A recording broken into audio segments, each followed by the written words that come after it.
it's amazing. All the things you can learn in short space, but the time's still running, don't let it waste. Yeah, you can learn with me, cause when I'm reading, oh, it's so amazing, so amazing. I flip the page, I see you written down again and again. I'm humble and I'm hawking it, I'm hawking it. That if you will today, Sunday, Monday, Tuesday, Wednesday, Thursday, Friday, follow me, yeah.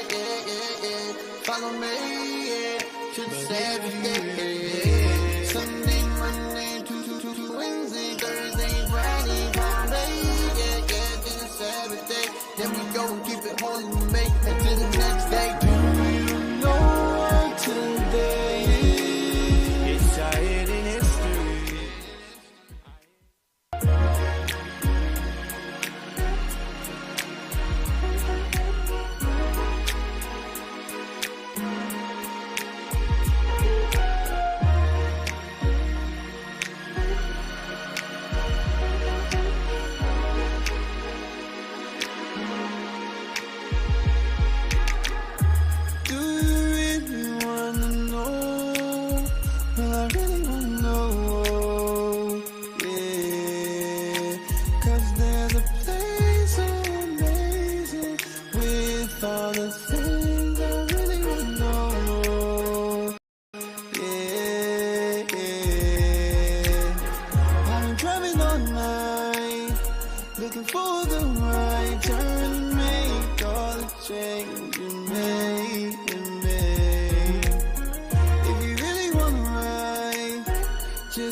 You can learn in short space, but the time's still running, don't let it waste. Yeah, you can learn with me, cause when I'm reading, oh, it's so amazing, so amazing. I flip the page, I see you written down again and again. I'm humble and I'm hawking it, I'm hawking it. That if you will today, Sunday, Monday, Tuesday, Wednesday, Thursday, Friday, follow me, yeah. Follow me, yeah. Should say every day. Sunday, Monday, Tuesday, Wednesday, Thursday, Friday, Friday, yeah. Just every day. Then we go and keep it holy and make it to the next day. Do you know what today is? It's our hidden history.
You can learn in short space, but the time's still running, don't let it waste.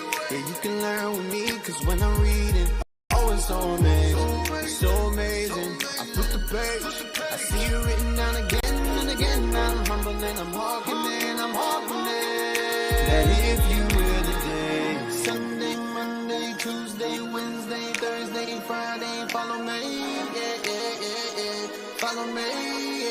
to the Sabbath day. Sunday, Monday, Tuesday, Wednesday, Thursday, Friday, Friday, yeah, to the Sabbath day. Then we go and keep it holy and make it to the next day. Do you know what today is? It's our hidden history.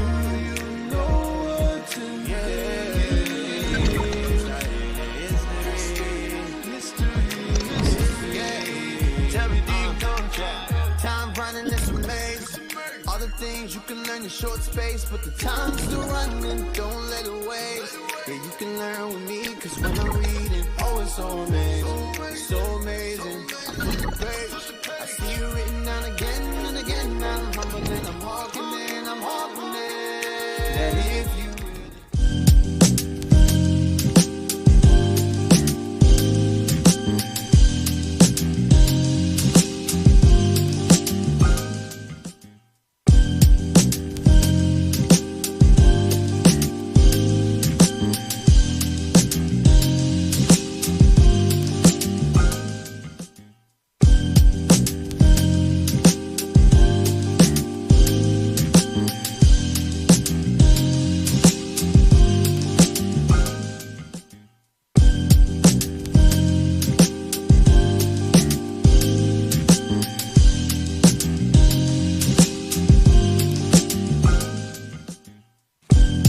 Hey, shalom, shalom. Welcome back to Our Hidden History. You're now tuned into Our Hidden History, radio show. All right. All praises. Hey, 1 second, man. My headphones. Yeah, mine too. Come on, IT. What's going on, IT? Shalom. Good. 1 second, Israel. IT starting it already. Hey, but why they I can still talk, whatever. So last week we was going into the subsequent travels of the apostles. And I mainly dealt with Paul going into Mauritania. So we dealt with Mauritania. Now, I'm gonna stay in Mauritania. I don't want nobody to forget the thought or the point of where we at. I don't want no one to get lost. The reason why we dealing with Mauritania is because, remember, give me the book. Go back to that one book, History of the Christian Church.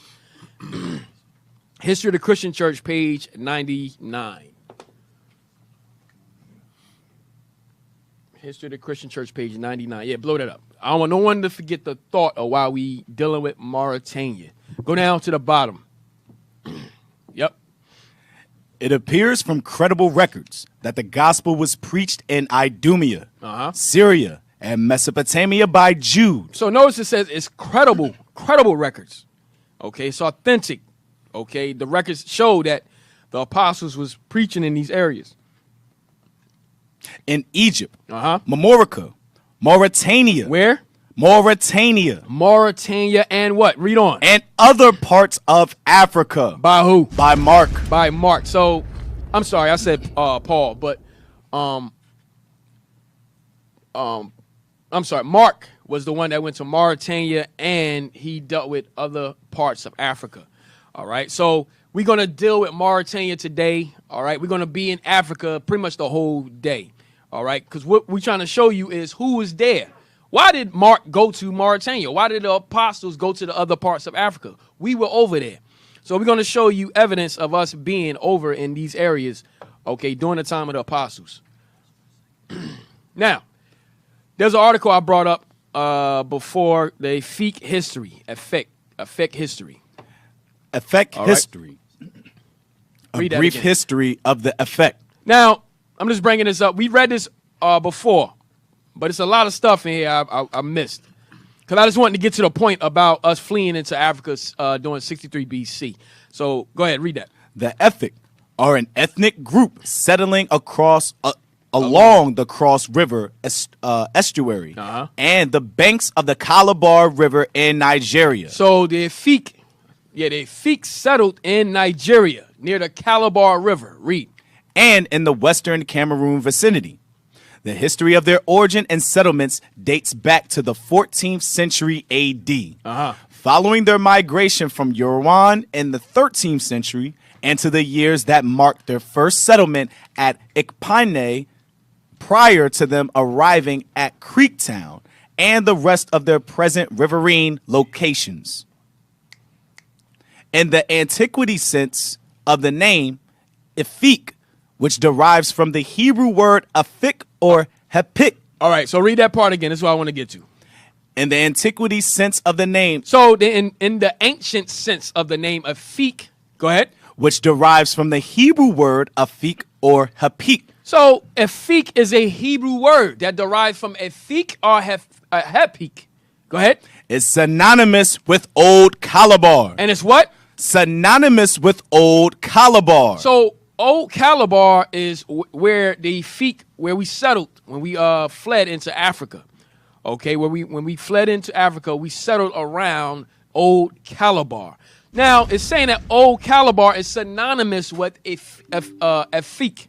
Now, let's see where Efik comes from. It says a Hebrew word. Let's get that in the scriptures. Read that. The book of Judges, chapter 1 and verse 31. Neither did Asher drive out the inhabitants of Echo. So we dealing with Asher. Asher, go ahead. Nor the tribe of Asher. Read. Nor the inhabitants of Zidon. Read. Nor of Ahalab. Nor of Akzib. Nor of Helbah. Nor of Efik. Nor of what? Efik. Efik. Efik was a town of Asher.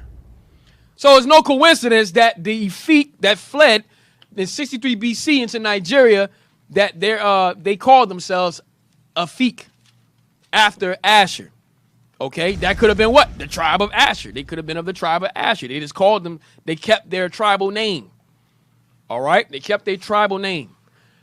So, because a lot of, when we migrated, when we fled into Africa and so forth, when we gained our settlements over in Africa, we kept a lot of our names. Like Ashan, Ashanti. Ashan means the people of. The people of Ashan, which is also in the Bible. That was a city of Judah.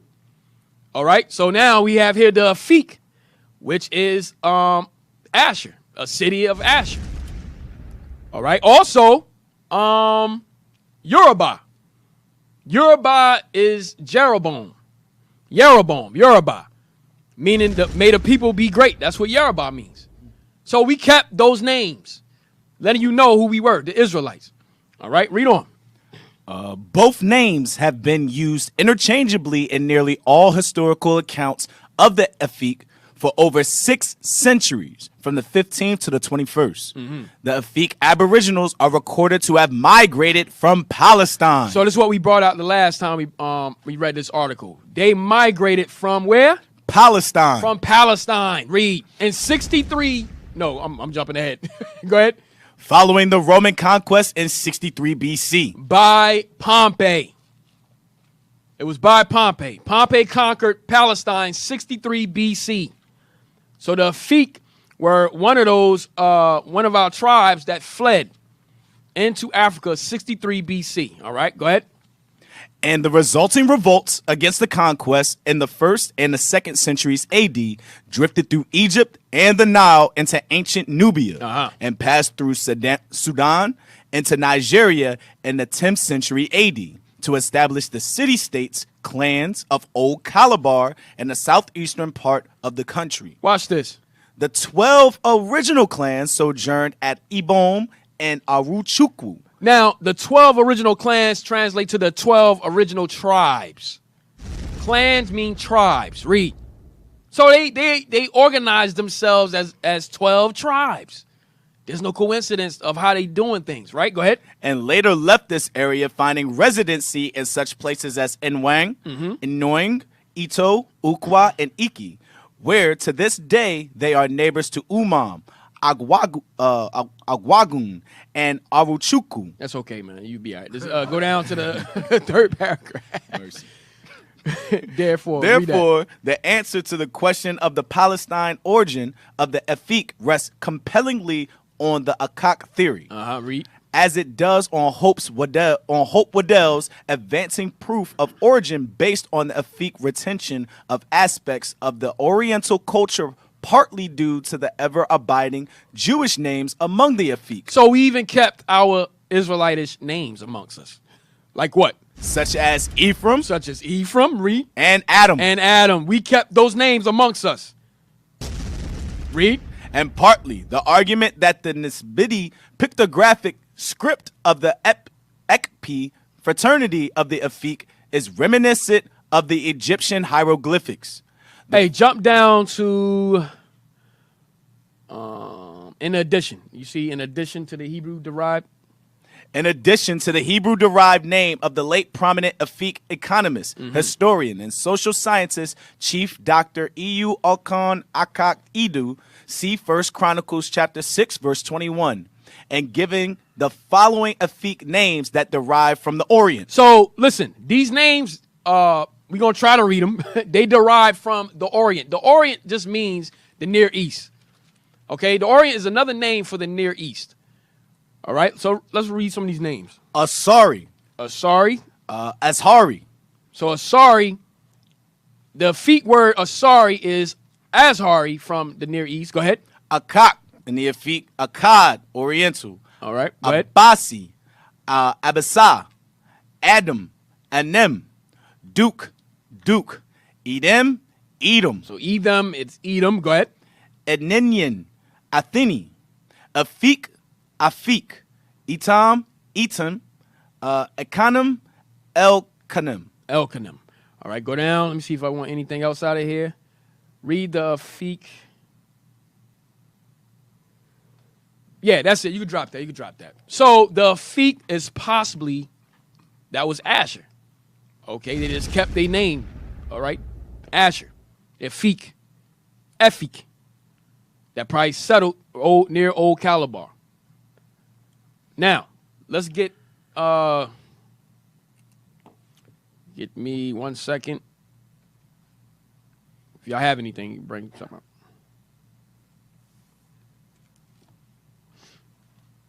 Hey, go to the give me that page Morocco. Give me Morocco real quick. Yep.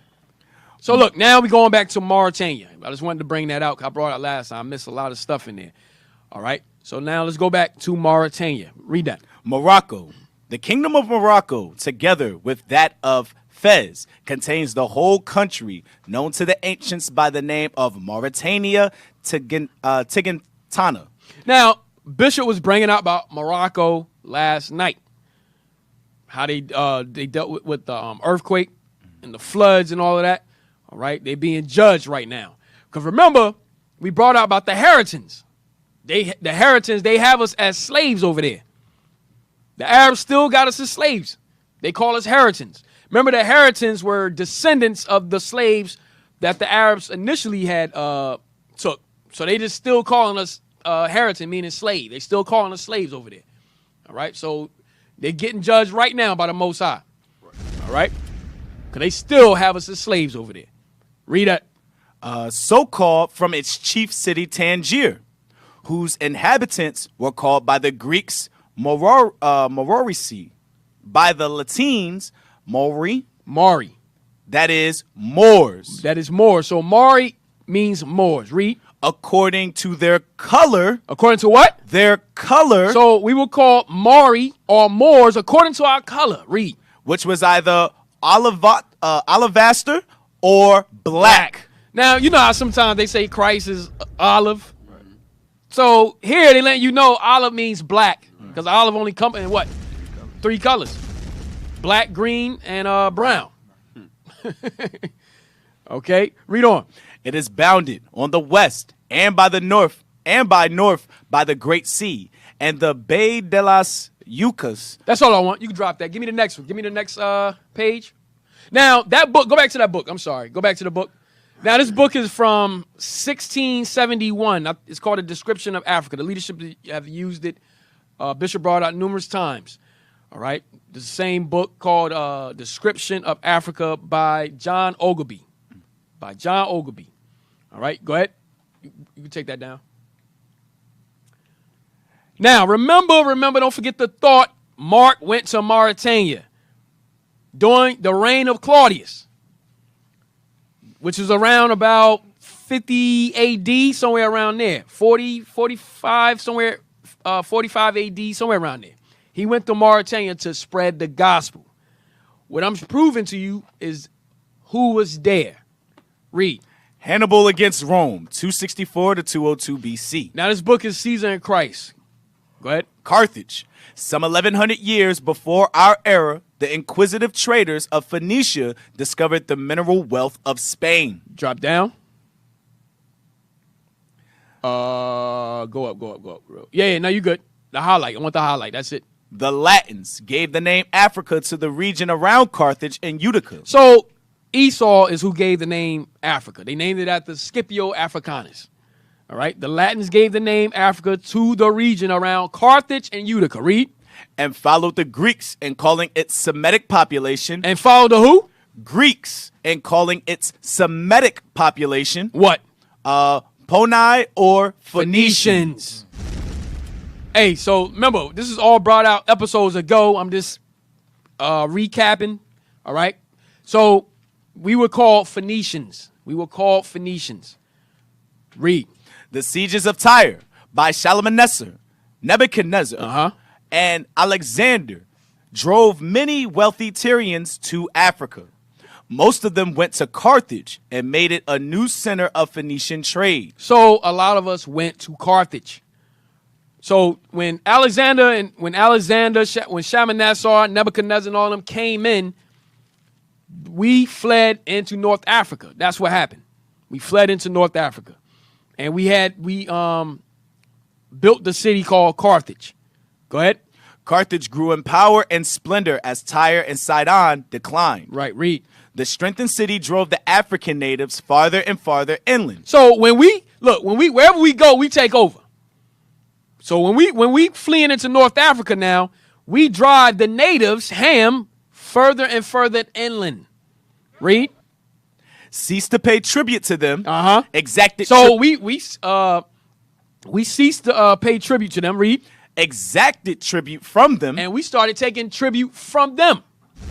Read. And they became subject to us in North Africa. Because look, this all happened around 900, 800 BC when we fled into North Africa. All right, we fled into Spain. This is the time we started fleeing into all those areas. North Africa, up into Spain, Britain. All right, that's when you had the Silures, okay, the Gauls. All right, we're gonna get into all that. That's what Hannibal and all of them were. Go ahead.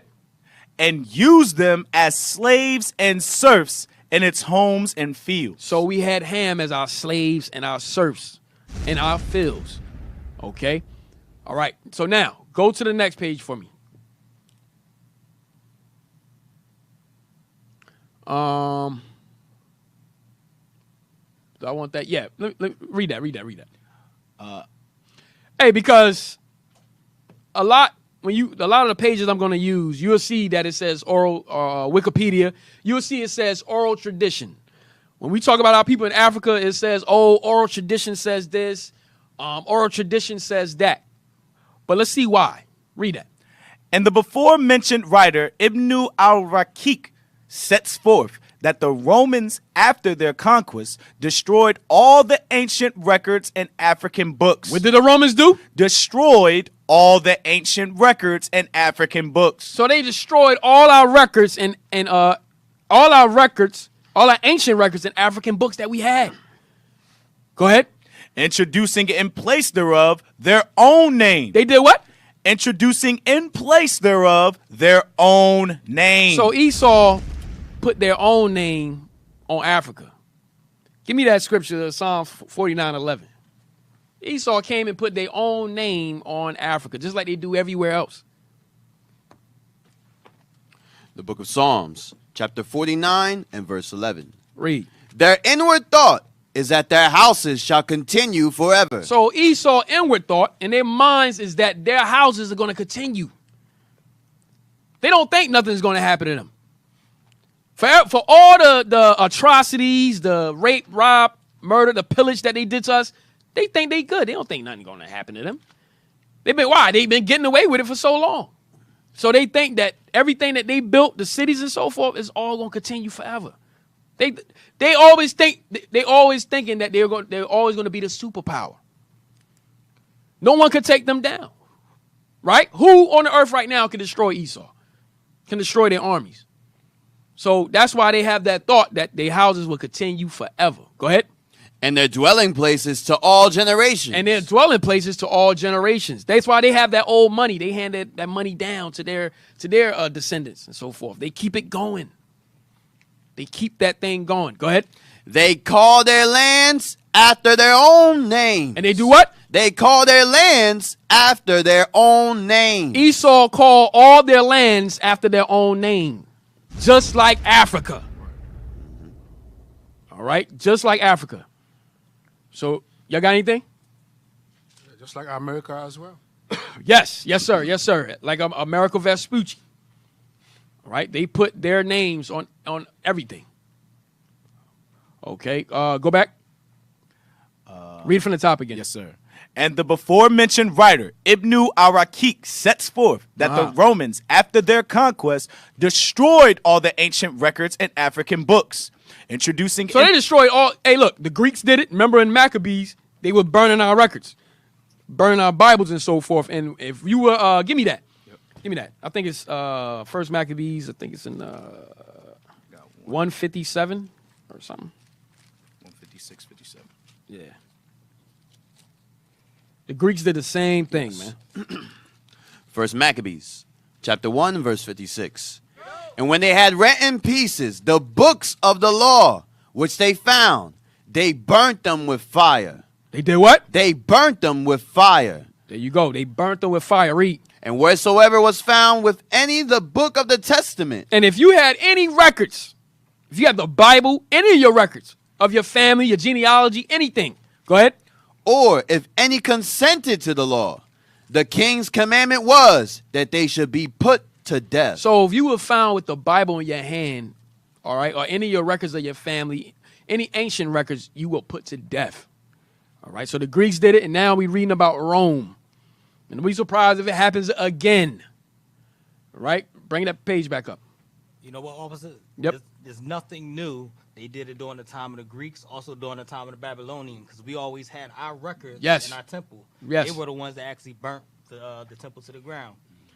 Hey, you know, it's crazy, too. That's one of the reasons why Edom is called the daughter of Babylon, too, because not the other nations was doing that. It was Edom and Babylon that burned down all our records and all that stuff. Say erase it. Yeah. Erase it to the ground. That goes with Psalms 83 also. Give me Psalms 83. Give me Psalms 83 real quick. Because Esau had a purpose behind this. Read that. The book of Psalms, chapter 83 and verse 1. Keep not thou silence, O God. Hold not thy peace. Read. And be not still, O God. For lo, thine enemies make a tumult. So listen, God has enemies. Read. And they that hate thee have lifted up their head. And they that hate God have lifted up their head with pride. Okay, that's your world councils, your think tanks, so forth, your League of Nations. All right, they all come together. Read. They have taken crafty counsel against thy people. And the whole purpose is to take crafty counsel against the Israelites, against us blacks and Hispanics. Read. And natives. And consulted against thy hidden ones. And they consulted against us. Read. They have said, come, and let us cut them off from being a nation. So we show an example of how they was cutting us off from being a nation. Here we in the Roman captivity, and we showing that, look, the Romans destroyed our records, any records that we had of ourselves. They destroyed all our ancient records and African books that we kept as we was fleeing into Africa. When we migrated into Africa, they came and took all that out. They'll burn those books. Go ahead. That the name of Israel may be no more in remembrance. And that our name will be no more in remembrance. All right. They did the same thing today. Okay. Now, why you think now we all of a sudden being called Negroes, niggas, spics, I'm African American? Where's our records at of who we really are? They got that stuff hiding in the Vatican. Those records, they in the Vatican. They in the what they call? Secure lockdown places. Yeah, The Library of Congress. Yes, that's what the Library of Congress. They have all our records. All right, and that's why I look. What we have here. That's why the Lord said, "Hold fast what you have," because all we have right now is this Bible. All right, as far as going back, before slavery and so forth. But now, we got the books that's backing up the Bible. But as far as going all the way back, this is our source right here. Why? Because this is our source of salvation. So this is all we need right now. Go ahead. And part of that secret council, too, they might not have burned the books in this time as of yet. But what they did do is make the different versions to confuse you. Yep. Oh, we get the NIV, the ESV. So now, hey, it's all the same. Just read those. Right. Taking you away from the King James version. Taking you away from the King James. That's right. Yeah, just like this picture right here. They can see that on the screen. Put that up. Look, they do a diligent search, man. They keep all our records. You can call up a vital statistic right now. They have everything on you. You can call up some of these historians, these libraries and so forth, and anything on slavery, they got it. They have it. Because they keep the records, or they burnt. Back then they burned them, but now they keep them. Because why? They still got to study us. Right. You understand? So go back to the book. Finish reading it. And the before-mentioned writer Ibn al-Warqi sets forth that the Romans, after their conquest, destroyed all the ancient records and African books, introducing in place thereof their own name, which in small time so prevailed with a shining luster, that their honor and glory alone remained, and the African letters so totally blotted out. So the African letters, meaning the Hebrew letters, so what? So totally blotted out. Read. That without any glimmering thereof, they now write all in Arabic. So they pretty much obliterated our language. So now we all writing in Arabic now. At that time, that's what we was writing in. All right. Now, you see the underline? Blow that up. You always got to look at these footnotes. The Romans utterly obliterated all Punic records. Go ahead. Books and histories. So the Romans utterly obliterated all Punic. Punic means Hebrew. Punic means Hebrew records, books, and histories. They got rid of all that. So you don't even know. They made sure they dumbed us down, erased their history. So that's why you have a lot of the sites, the links, and the books I have is going to say oral tradition because they got rid of all that. That's why in Revelations it says we stood up to the amazement of everybody else. Because how the hell did they know this? Yes. When we burned and took everything that they ever had. They spent billions of dollars to hide this stuff from us. Yeah, one thing they forgot, there's a God. There is a God. Exactly. Let me tell you how good my God is. All praises. All praises. All right. Hey, give me the next page. Now, Shatiel had brought this book out. Now, watch this. This is going back to Herod. This is going back to Herod. Watch what Herod did. Herod the Great. Watch this. The whole body of Israel was divided into 12 tribes. So the whole body of Israel, we was divided into 12 tribes. Read. And public records were kept. And we kept public records. Go ahead. Wherein everyone's genealogy was registered. Like we were reading Ezra. Like we reading Matthew. Chronicles. We had our own vital statistics, so to speak. Read that. Go back. Go read that again. Read it again. The whole body of Israel was divided into 12 tribes, and public records were kept. Hey, let's get an example of that. Go. Let me see. I think I want Esdras. You know how Esdras can go all the way back to Aaron? Give me. Yeah.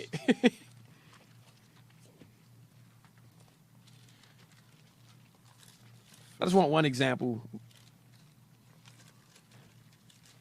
Matter of fact, get Christ. Go to Christ. Okay. That'll be, yeah, let's get that, because they think he's born immaculately. Get Matthew's 1. The book of Matthew, chapter 1 and verse 1.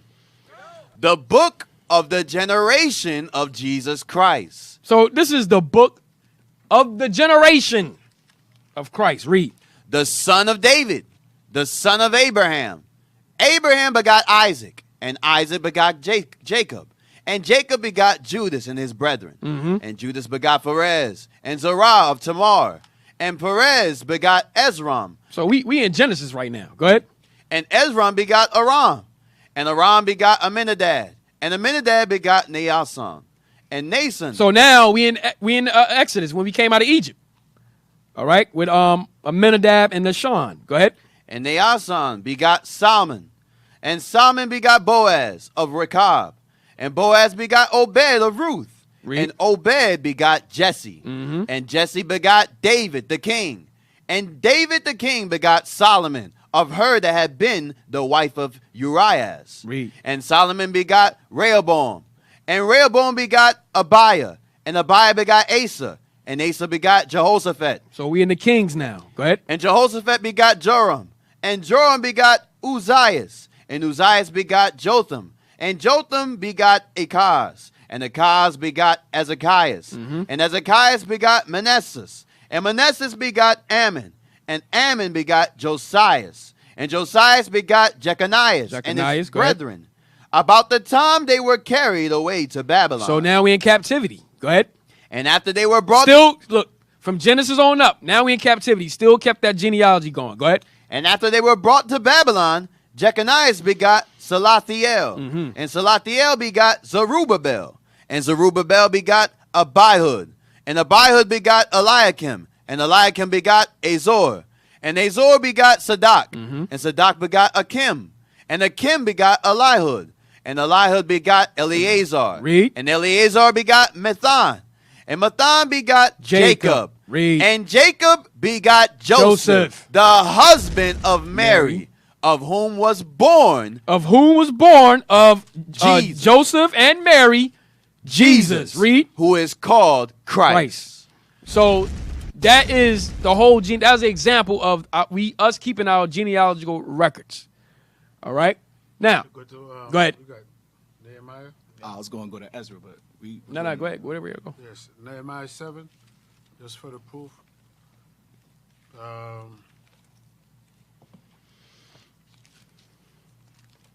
not going to read the whole thing, but go to verse 61. Nehemiah chapter 7 and verse 61. And these were they which went up also from Telmala, Teharesha, Karab, Adon, and Immer. But they could not shew their father's house, nor their seed, whether they were of Israel. Right. So that was a register of the genealogy of our records.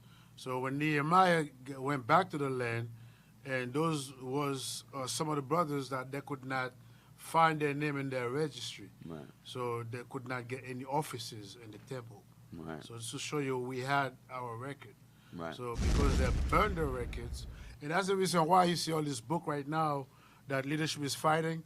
They always says white eye only. Yeah. So what they did was they destroyed it, and then they put it in a certain book that's circulate among themselves. Right. So that they know who we are. And in slavery, we could not read and write. So they figured out we will never find these things out. But like you said, like we said, there's a God. There's a God. That's right. That is, you know what I'm saying? There's a God. And remember, Bishop said that they paid this Edomite. They paid him what, millions of dollars or something. He sat in the. Yeah, he just read books. He left once a week or something like that to get. Yeah, he left the house once a week to go get a burger or something. All he do is just study. He just studied, and they paid him for that. But these are the things that they do because they keep it amongst themselves. But that scripture, Amos 3:6. Excuse me. Show, do nothing. Show. Oh yes, 8. 8 and 6. 6 and 8. Sorry, 2 and 8. 3 and 8. Yes, sir. The book of Amos. Sorry, verse 7. Chapter 3 and verse 7. Surely the Lord God will do nothing, but he revealeth his secret unto his servants, the prophets. The most I say, I ain't going to do nothing. It's all right, go ahead. You know, all this thing you're doing, you think I'm with you. You're hiding, you know, your lies. All right, it's cool. But I'm not going to do nothing. All I got to do is just turn the switch on. Right. You know what I'm saying? Just put the Holy Spirit on them, bloop, and then I'm going to reveal everything to them. And right now, our enemies is found them to be a liar. Found to be liars. Like the time that you come from, Officer LaQuat, like you said, the elders, you said, had a dream about the 12 tribes and who they were. You can't fight against that. The Most High just revealed it to them. Like, reveal it. you know. All praise. Yeah, finish up that book. Yep. The whole body of Israel was divided into 12 tribes, and public records were kept, wherein every. And they were serious. These public records we kept, just like Officer LaQuat just showed. We didn't play. We had genealogy to show, like, yo, I don't see your name here, my man. you what family? Yeah, you say you're a Levite? You say you're a Levite. Bro. You from Judah? So we didn't play games with our records. Go ahead. With our genealogy. Read. Wherein everyone's genealogy was registered. Watch this. To manifest unto what particular tribe he belonged. What happened? Read. These records, the genealogies, read. Herod burnt. What Herod do to our genealogy records? Burnt. He burnt them. Read. Hoping that in after ages, up to now, read, he might be thought originally an Israelite. That's why you think he an Israelite. Right. It says Herod the king. You think he an Israelite? Yeah, he's Jewish. Yeah, right. He's Jewish. Damn. Read that again, bro. These records Herod burnt. So Herod burnt all of our records. Our registry that we had of what tribe we were, the families we came from, he burnt them. Go ahead. Hoping that in after ages, he might be thought originally an Israelite. So he was hoping that up to now, you'll be like, yo, Herod, he's an Israelite. And that's why when you talk to the Jewish people and you ask them what tribe, they're all from Judah. Right. You ask them, what happened to Benjamin and Levi? They can tell you. And all of them is Judah. Right. We all Jews, that's it. Right. But there was 12 tribes. What happened to them? Well, we don't know what happened. You know, all that technology, all the money and the power in the world that you have, if you was a true Israelite, you would find out where your brothers are. Right. You don't find that suspicious? Very suspicious. You don't find that suspicious. This right here, it shows that Esau, they think years in ahead. Yo, years after ages, bro. After ages. That's right. They think years ahead. All right. Get that scripture. Get that. Psalm 64. They 10 steps ahead of us. You see how after ages. He thinking all the way into the future. They think 50, 60 years ahead of them. 50, 60 years ahead. The book of Psalms, chapter 64 and verse 6. They search out iniquities. They accomplish a diligent search. Both the inward thought of every one of them and the heart is deep. So, look, listen. When you think about what he did, that was deep thinking. That was very deep. Let me go burn all their genealogies so in the after ages they'll think that I'm an Israelite. That's deep as hell. How you think that? You see how far their mind go? They're already ahead. Not only they're saying the Israelite, now the Christian as well. Right. They all over the place, man. All over. Got our book. We got a scripture? Yes, sir. Psalm 50, verse 16. The book of Psalms, chapter 50 and verse... That's the reason why when you read that scripture of Psalm, they think their house is going to go forever. Yeah, we don't. Oh, yeah, that's a perfect example. Psalms, chapter 50 and verse 16.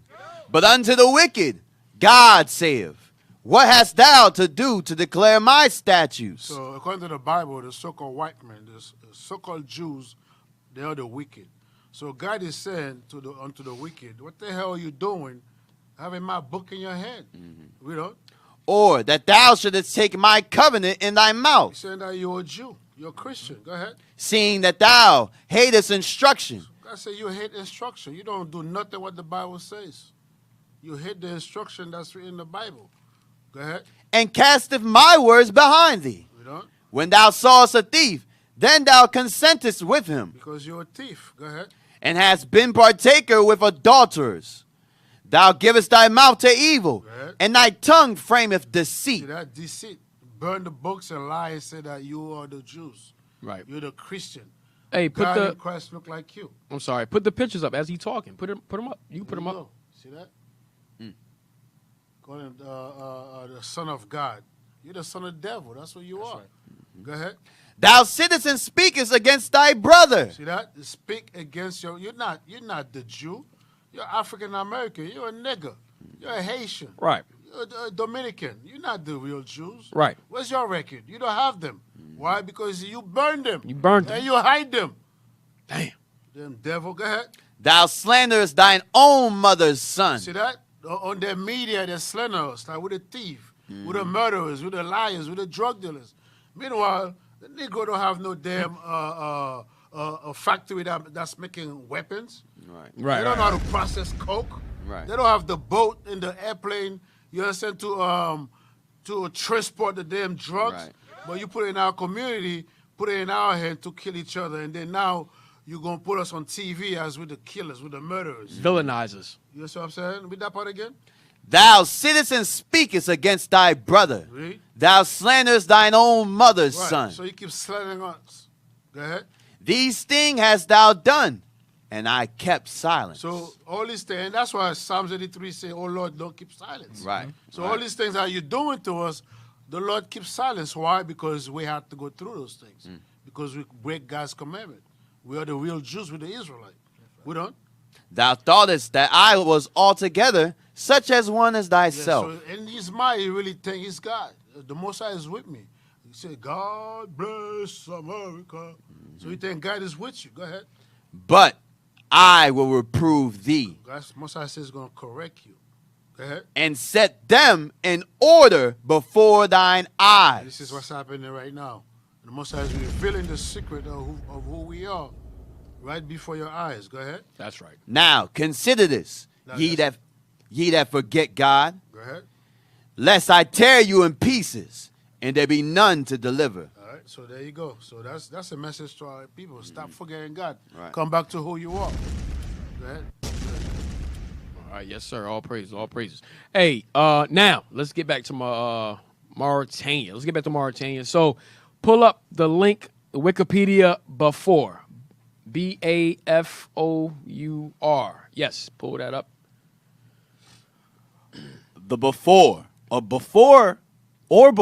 are a group of people inhabiting Mauritania and Western Sahara. All right, so the before are people inhabiting Mauritania and Western Sahara, right? Go ahead.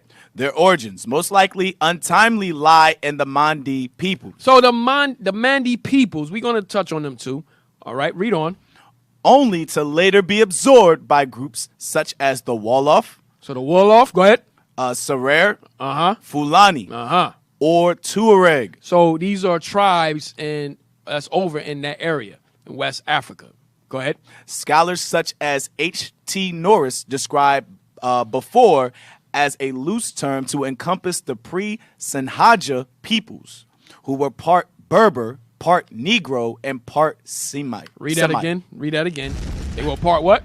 Part Berber, part Negro, and part Semite. You see how they split it up, though? Yeah. Yo, he's all crazy. So they let you... Look, we were there, the Israelites. All right? We got numerous... went over numerous past shows. We went over who the Berbers were. All right? Now, Ishmael was mixed in there as far as Berbers, but we were the majority of the Berbers that came through. All right? That Berber just means inhabitants of North Africa. That's all it means. So it says part Berber, part Negro, and part Semite. They're letting you know who was over there. Go ahead. And others, the Israelites was there. Read. And others describe them as Mandi agriculturists who inhabited that area prior to the arrival of the Berbers. Read. So saying the Mandi agriculturalists inhabited that area of Mauritania prior to the arrival of the Berbers. All right, go ahead. Others say they occupied these territories in the 15th century and before the end of the 17th century and were comprised by various groups, including the Wolof, Berber, and Fula. Go down. Right here. Read that history. The Bafour were a settled people at the time of the Neolithic era. So that's the what they call that, radiocarbon They go all the way back to 12,000 million BC and all that other nonsense with that Neolithic era. But go ahead, read on. According to their oral tradition. You see that? According to oral traditions. That's all we have now. According to oral tradition, go ahead. They lived in the Western Sahara and gradually migrated southward. Read. Charles Malalimu describes them as African black agriculturalists. Read on. Subsequently replaced by the Berber. Anthony Pazanita refers to them as a pastoral pre-Berber people who migrated to the area during Neolithic times. Ancestors of the Soninke people and other Mandi peoples. So they saying that the before are ancestors of the Soninke people and other Mandi peoples. So let's deal with the Soninke. Who were the Soninke? But first, give me pre-colonial Mauritania. So we're going to go into the Soninke and the Mandi. Pre-colonial Mauritania. Go down. Go down, go down. Early history. Give me early history. Read that. The prehistory of the West Saharan region is not fully characterized. There are some written accounts by medieval Arab traders and explorers who reached the important caravan trading centers and Sudanic kingdoms of eastern Mauritania. But the major sources of pre-European history are oral history. Once again, oral history, meaning word of mouth. Go ahead. Legends. And archaeological evidence. That's Esau going over there digging up stuff. That's the only way. That's what archaeological evidence. They're getting paid millions of dollars to go over there and do a diligent search. Go ahead. These sources. But when it comes to us, we have our oral history and we have our legends. All right. But the archaeological evidence, that's Esau. Go ahead. These sources indicate that during the millennia preceding the Christian era, the Sahara was a more habitable region than it is today and supported a flourishing culture. In the area that is now Mauritania, read. The Balfour. Read. A proto-Berber people whose descendants may be the coastal and Maruguan fishermen were hunters, pastoralists, and fishermen. Read. Valley cultivators who may have been black ancestors of the riverine Tuakolar and Wolof peoples. Read. Lived alongside the Balfour. Dahar Tichet is the oldest surviving archaeological settlements in West Africa. So we're going to deal with Tichet. We're going to deal with that too. Go ahead. And the oldest of all stone-based settlements south of the Sahara. Watch this. It was built by the Soninke people. By the who? By the Soninke people. So keep that word in mind. Soninke. Keep the Soninke people in mind. Read. Or by the Sarahs. Read. And it's thought to be the precursor of the Ghana Empire. Remember, we ruled the Ghana Empire. I'm showing you who was there, though, before Mark, the apostle Mark, disciple Mark, went over there to spread the gospel. Go ahead. It was being settled around 2000 BCE. So basically, we moved into these areas during the era of BC, before Christ. So we moved into these areas. We was there already. Okay, we was there already. And we just gradually migrated. We split up. We migrated, went south. Some of us went more west. Okay, some of us went more south than others. All right, we were just looking for other lands. Go ahead. In Africa, read. Climatic changes and perhaps overgrazing led to a gradual desiccation of the Sahara and the southward movement of these people. You see that? But we started in Mauritania. That's where we were. Read. The Romans did some expeditions south of their Mauritania Tingitana, perhaps reaching the area north of the river Senegal, populated by the Farousi tribe. Read. Go down. Let me see. Anything else I want out of here? All right, that's it. Drop that. Give me the next one.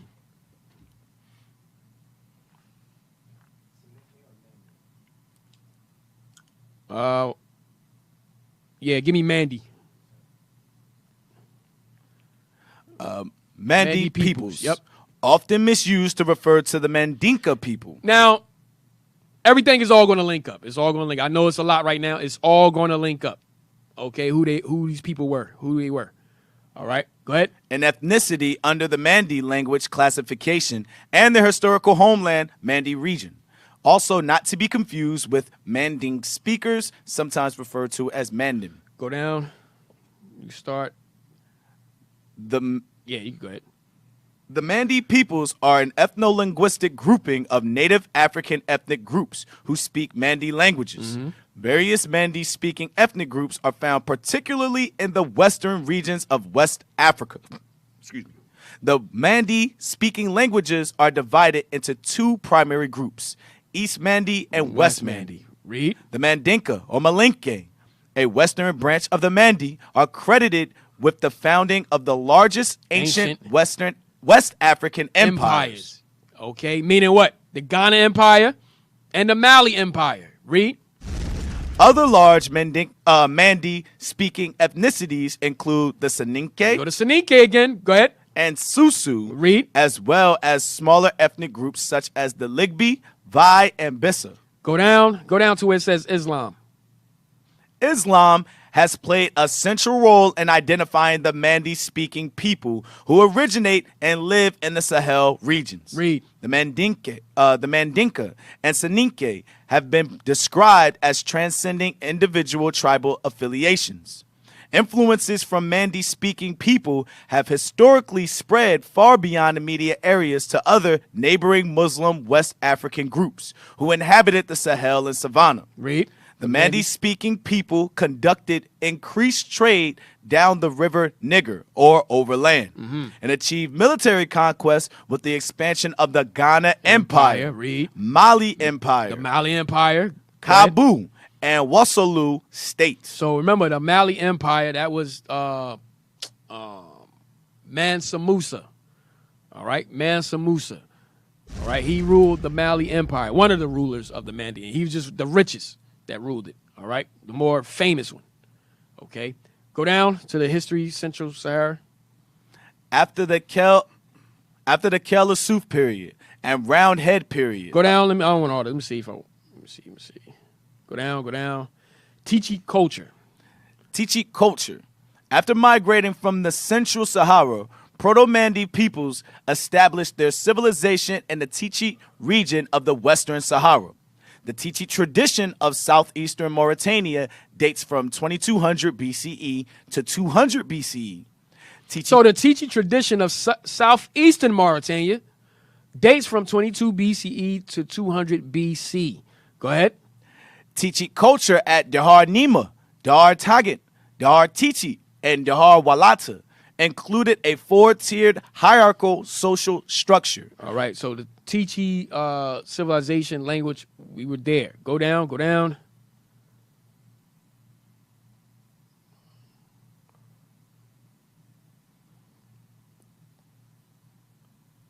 Yeah, Ghana Empire, read that. Since around, even prior to 1500 BCE, a number of clans of Proto-Soninke descent. So a number of clans of Proto-Soninke descent from around 1500 BC. Go ahead. The oldest branch of the Mandi-speaking people. So the Soninke is the oldest branch of the Mandi-speaking peoples. They're the oldest. Read. Came together under the leadership of Dinga Sise. The nation comprised a confederation of three independent. So it said, now, let me show you about Dinga Sise. We're gonna get that. Read on. The nation comprised a confederation of three independent, freely allied states, Mali, Mimba, and Ouagadougou, and 12 garrisoned provinces. You notice we always use 12 of everything? Because that was us, the Israelites. So we always like split up into like 12 city-states, 12 clans. We still kept our pretty much our tribe. We were still there. We just split up into our tribes, pretty much. Go ahead. Located midway between the desert, the main source of salt, and the gold fields of the upper Senegal River to the south. The Confederation had a good location to take advantage of trade with the surrounding cities. They traded with the north by a coastal route leading to Morocco via Sijomasa. Right, go down. Let me see if I want anything else. All right, no, that's it. All right, give me Soninke now. Soninke. We've been reading about them. Who were they? Soninke people. The Soninke people are a West African Mandi-speaking ethnic group found in Mali, southern Mauritania, eastern Senegal, the Gambia, and Guinea, especially Fouta de Djallon. They speak the Soninke language. So the Soninke people spoke the Soninke language. That's where the name comes from. All our names over in Africa sometimes come from the actual language we spoke. All right, go ahead. Also called the Sarak-Hule or Sarakole. Go ahead. Or Azar language, which is one of the Mandi languages. Soninke people were the founders of the ancient empire of Ghana. So the Soninke were the founders of the ancient empire of Ghana. Hey, do we have you know what? I'll do that after break. Keep going. Or Ouagadougou, 200 to 1240 CE. Subgroups of Soninke include the Maraca. So we just kept splitting up, man, in different groups, splitting up. And that's why you have all these different groups today. Go ahead. Jakhanke and Wangara. When the Ghana Empire was destroyed, the resulting diaspora brought Soninkes to Mali. So guess what? Mali Empire was still the Soninke. I'm going to show you that. Go ahead. Mauritania. Mm-hmm. Senegal. Gambia. Burkina Faso. Côte d'Ivoire. He said, well, that's French, right? Côte d'Ivoire. Officer Lacroix, we're going to need you to... Yes, yeah, that's French. No, officer, we need you to say it. Oh, Côte d'Ivoire. There you go. Côte d'Ivoire. Yeah. All praises. Ivory Coast. Oh, that's Ivory Coast. Okay. All praises. All right, go ahead. Guinea Conakry, modern-day Republic of Ghana, Kano in Nigeria, and Guinea-Bissau, where some of this trading diaspora was called Wangara. So listen, once Empire of Ghana was destroyed, we ended up splitting up and going to all these different areas. That's all. That's all it's saying. Right? Read on. Predominantly Muslims, the Soninke were one of the early ethnic groups from West Africa to convert to Islam in about the 10th century. So they were the Soninke were one of the earliest groups to convert to Islam. And we're going to show you what they called themselves, those that converted to Islam. All right? Drop that one. Let's go to the next. Anybody got anything? Y'all just taking it in? Yes, sir. I know it's a lot. Hey, go to the next one. Let me see. Hey, give me the page now. Page 77. I'm telling you, it's all going to link up. The Soninke, remember they convert to Islam. What did they call themselves when they convert to Islam? Read that. Mandingos. The Mandingos. Read that. The tribe in the immediate neighborhood of the British Gambia is the Mandingo. Go ahead. A tall, athletic, warlike race of men who are always carrying on war with one another. That sounds like Jake, man. Just fighting, always fighting, hating on each other. So they always carried on war with one another. Go ahead. They are divided into two great classes. So listen, the Mandingos are divided into two great classes. Read. Marabouts. The Marabouts and who? And Soninkes. And the Soninkes. The Soninkes. Read. The Soninkes are pagans who do not believe in any religion. Uh-huh. The Marabouts, however, are Mohammedans or followers of the great false prophet. You see that? The Soninke, they ain't believe in no religion. Because why? They followed the Most High. Right? But then you have those of us that converted over to Islam, and that group was called the Mandingos that ruled the Mali Empire. Go ahead. You know what year that book was written? Yes, 1861. So in 1861, they know that Muhammad was a false prophet. Right. The great false prophet. The great, not just a... You understand? So now when we said it, you got our people want to kill us and fight us. Right. But it's telling you prophets. here. Yeah. Right. That's what I'm saying. Listen that was written while you was in slavery. That the so-called white men that write this book saying that the Mohammedans and their followers, they are the followers of the great false prophet. Right. Hey. It's right there in front of you. Hey, we didn't write the book. Exactly. Right. Damn. Read on. kill the messenger. Yeah. You're just a messenger. Damn. Damn. Go ahead. The Saninkes are strictly the but the Mandingo Marabouts. But the Mandingo Marabouts are not exclusively called Marabouts, as all Mohammedans receive the same appellation. Thus, there are Jollof Marabouts and Yoruba Marabouts. Watch this. The Saninkes are strictly the non-Mohammedan portion of the Mandingos. Same people. But read that part again. The Saninkes are strictly the non-Mohammedan portion of the Mandingos. So they're just the non-Mohammedan portion of the Mandingos. Same people, man. And that's division right there. That's division. Yo, let me get Mark 3 real quick. And this is why today you have the black Muslims fighting us. Yes. Same thing, man. Same thing. So we're just in America now. Right. And so the white man knows that, so he'll be like, yo, we got to keep them divided. Right. And Christ, what about that? Mark 3, verse 25. The book of Mark, chapter 3 and verse 25. Yeah, start at verse 24. Verse 24. And if a kingdom be divided against itself, that kingdom cannot stand. And that's why we fail. Right. Because we keep fighting with some people. Now we separate ourselves. Some of us in paganism, and some of them are not in paganism. Now they're fighting each other. Same people, same house. We don't.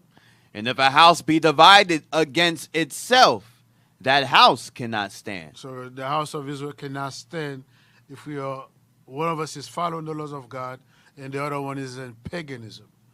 And right. Christianity, Islam is pagan religion. It's not our custom. Right. Good. Yes, sir. Hey, give me the earth and its inhabitants, West Africa. The earth and its inhabitants, West Africa. Not that page. Not that page. Damn, you ain't see the page before that? Right there. Go down to the bottom to highlight. We just want to highlight it. Read the title. The Seracoles. So remember, the Soninke also called the Seracoles. Right? Go ahead. Kasankes and Jalankes, the predominant Negro element in the Middle Senegal region, formerly known as the Galam country, are commonly known by the name of Seracole. Right? Who are they? No, man. Yo, bro, what are you going to? I don't want that one. I put them in order. Right there. They call themselves Soninke. So they call themselves what? Soninke. So the Seracoles are called Soninke. Hey, read on. Watch this. Which is said to have originally meant white. Yo, Esau is crazy. Esau is crazy as hell. Oh, no, just go up. What's up the picture? Yeah, exactly. Just Yo, Esau is crazy as hell. Go, keep going. What, does it say anything in the bottom? It says on the bottom. Oh, nah. I know. Go back up. Let me see. But the previous page, this show us a picture of Sanoke. Right. That look like the Son of God over there. Yeah, go back. The previous 2 pages. Go back. Keep going. No, he going go to the other page. Keep going. I think it shows you the Sonique and keep going. Not that one. Keep going. Back. Oh, you have to go to the different pages. There was one page earlier where you was reading. It shows you the I think probably a Wikipedia, but never mind. Oh yeah, the cover of the Wikipedia. I know you're talking about the cover of the Wikipedia. Let's keep going. No, never mind. Yes. There you go. Right, right. Black. Go back up. No. Go back to the article. The page. Go back to the book. Right. Go. Keep going. Look, a portrait of a Soninke man. So how is it white now? Now you say, oh, it meant white though. The Jedi mind trick, man. Damn. They try to get you. It says 1890. I'm gonna show you why they throw that in there. Now go back to that same page where they said that it meant white. Son of God right there. Go back to the other page. Now, remember it said called themselves Soninke, right? The Seracoles called themselves Soninke, which is said to have originally meant white, which is BS. Now, go to the next page. And then we're going to take a break. Read highlighted. No, start from the Mandingans. The Mandingans who are now broken up into many rival petty states. So this is the Mandingos still. Go ahead. Are excellent husbandmen, but display their remarkable talents chiefly as traders. Watch this. They have been compared to the Seracoles, Seracoles. the Seniques, remember? They called them what? The Jews of West Africa. So they know the Seniques are the Jews of West Africa. They know that. That's who they be. That's who they are. And they're not white. And they not white. All right. Hey, so with that, we're going to take a break real quick. We'll be back.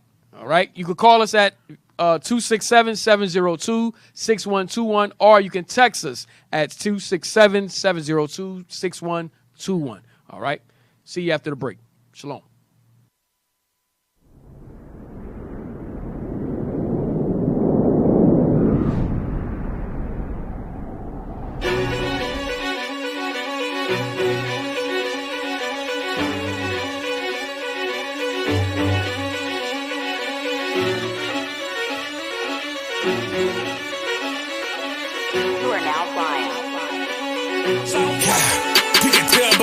That I'm all in.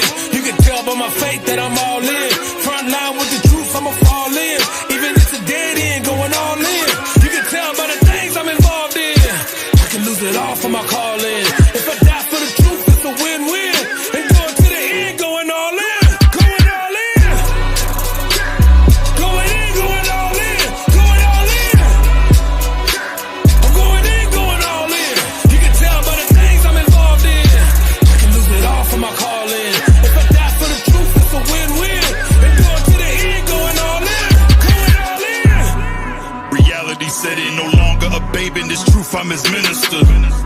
This work that I put in, these hours I spend ain't enough, I'm his prisoner. Raised from the blood of the men that they sin, but fat race in the one that can pull us out. A true prophet never backs down. I lose it all and come back down. Red with the best, I won't settle for minuscule.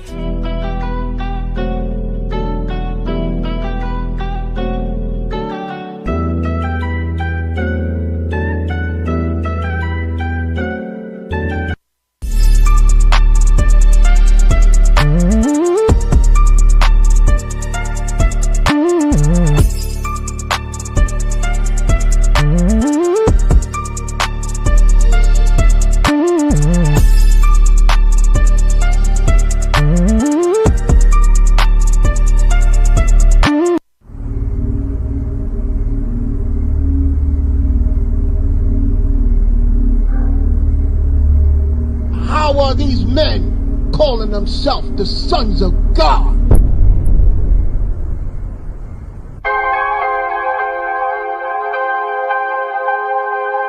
You are now flying. We hit the block in the thousands. From Detroit to Ghana, from old block back to the islands. Reach. The army of God, we here to clean up the problems. Preach. That fervent heat, some more on the beat. So who finna pay for this blood in the streets?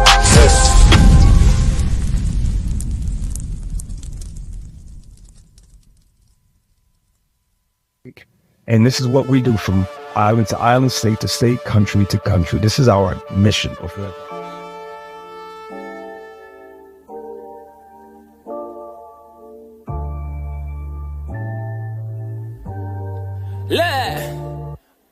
Fly through the air as I head to fulfill my purpose. To shake the whole earth with a boom when I hit the surface. They trembling nervous. They know I'm coming for certain.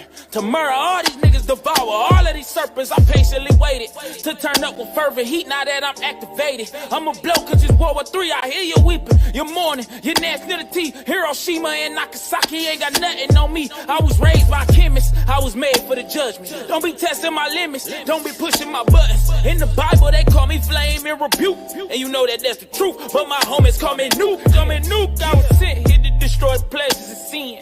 In the day of darkness, even darker than when the day began. Annihilation, no time for a back. I mean, what I just witnessed, it was pretty powerful. Black men, like that discipline. When you form like I just seen, it sends a strong message. Because I know it's hard for us to even visualize this. We have never seen a movie, a comic where we've done great things. We got to visualize it. We got to show it. Because it's written in the Bible. Isaiah 40 and 31. Watch this. But they that wait upon the Lord. And here is the patience and faith of the saints. They that wait upon the Lord shall renew their strength. Shall renew their strength. They shall mount up with wings as eagles. And shall mount to, what you think that means? Have you ever seen a man fly?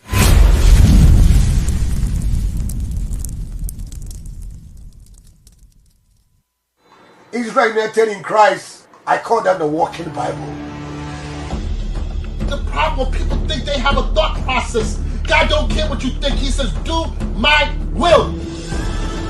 Don't say things you think is in the Bible. Unity, that's what the term Israel united in Christ, because Christ is our king, and he's our black Messiah. We went to the TV show and the callers asked me how can they join this truth. Israel united in Christ is in for the truth, and it needs to be out. Everyone has to hear about this. Today was the great opening that our people may come, know who they are, according to the Bible. God calls us the Israelites, the 12 tribes of Israelites. Now we are lost sheep. We have to go back to encourage ourselves that we are Israelites.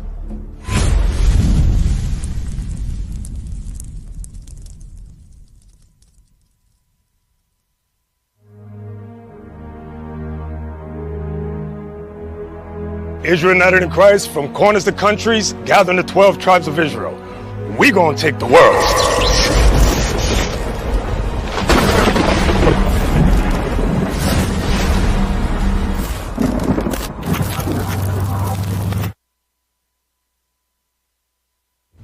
Hey, Most High in Christ, bless Israel, Bishop of that. Yeah, some of you call me the general, and I appreciate that term, but today we're going to find out if I'm a true general or not.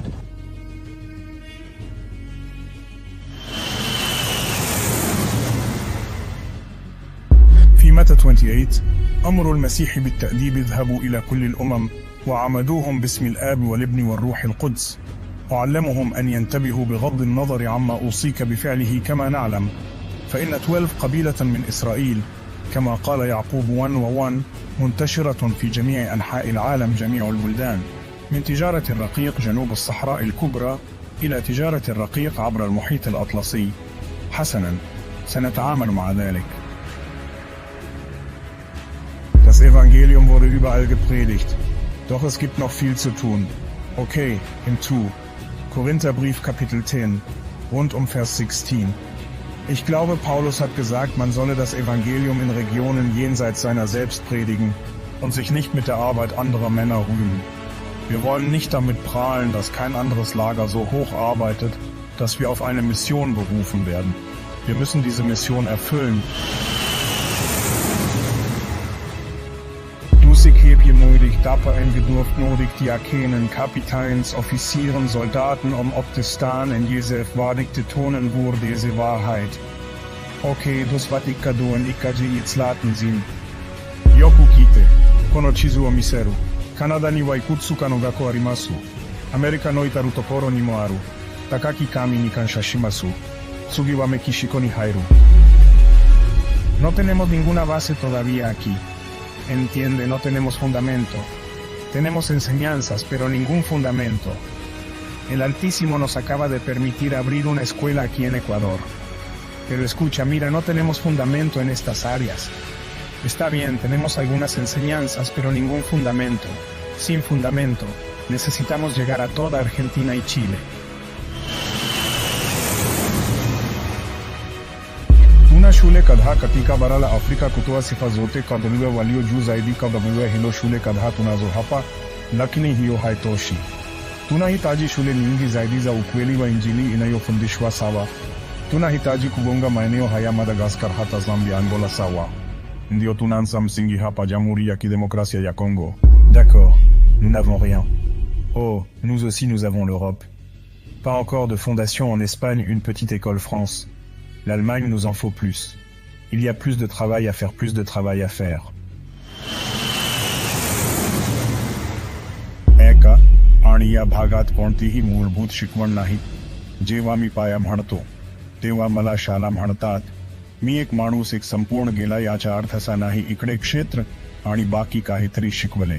मी बोलत आहे की कोणताही पाया नाही, या प्रदेशात सुवार्ता शिकवली जात आहे. म्हणून आम्हाला आवश्यक आहे तेथे सत्य शिकवायचे. ठीक आहे. अगदी ऑस्ट्रेलिया, आमचे काही लोक इथे आहेत ऑस्ट्रेलियामध्ये. ठीक आहे. New Guinea, Indonesia, Sumatra, Vietnam. ठीक आहे. या प्रदेशामध्ये आहेत इस्रायली पाया नाही. सत्य सुवार्ता शिकवली पाहिजे की आपल्या लोकांना या प्रदेशात विखुरलेले आहेत. Está bem a partir do momento do comércio subsaariano de escravos. Compreende isso. Compreende isso, Israel. Compreende isto. Muito trabalho a fazer. Muito trabalho a fazer. Allora Israele, ho bisogno di alcuni volontari. Ho bisogno che alcuni di voi uomini potenti si alzino in piedi. Diaconi, capitani, ufficiali,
Hey, shalom. We are back from the break.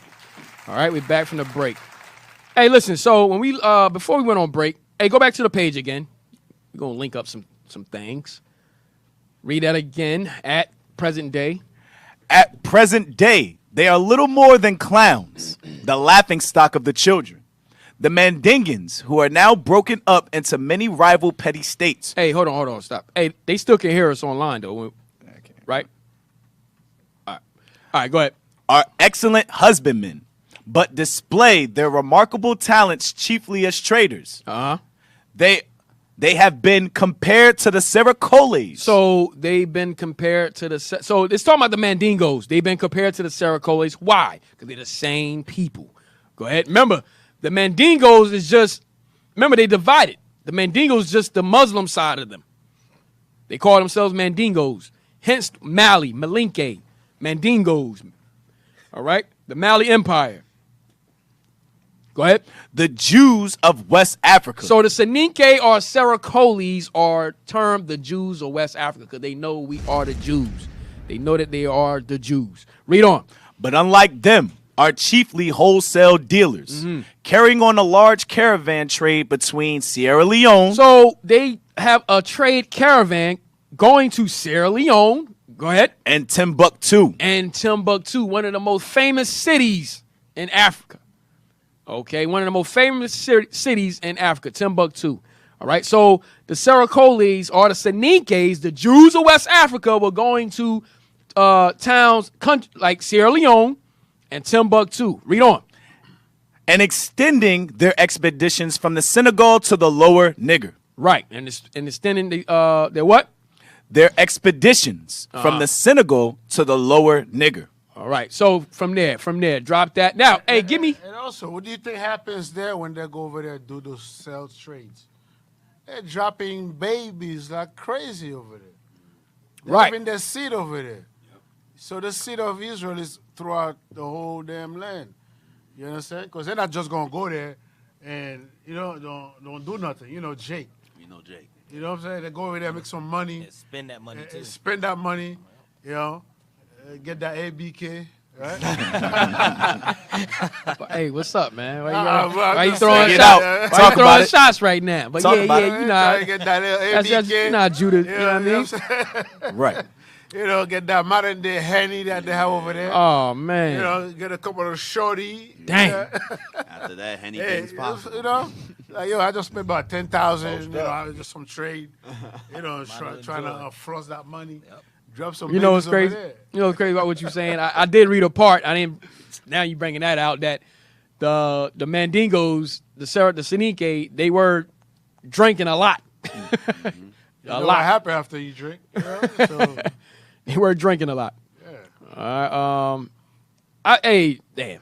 But on a real note, though, we reading those history, but we forgot those parts as well. Yeah. Because you understand, they're traveling months and months, doing trades, businesses. Things are going to happen. You understand? And the majority of them wasn't keeping the law at that time. So, anything goes. Yep. So they're dropping babies left and right, and just bounce. So those kids are still are Israelites. Right, Right. right. Hey, give me Babylon of Timbuktu. We all know this book, right? We all know this book, Babylon of Timbuktu by Rudolph R. Windsor. Okay? One of my favorite books. Give me page. Yes, you can read that.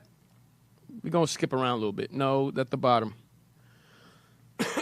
The Black Jewish Empire of Ghana. So we still, listen, I know I'm going around the world with Mauritania, but I'm just showing you that we were there before when the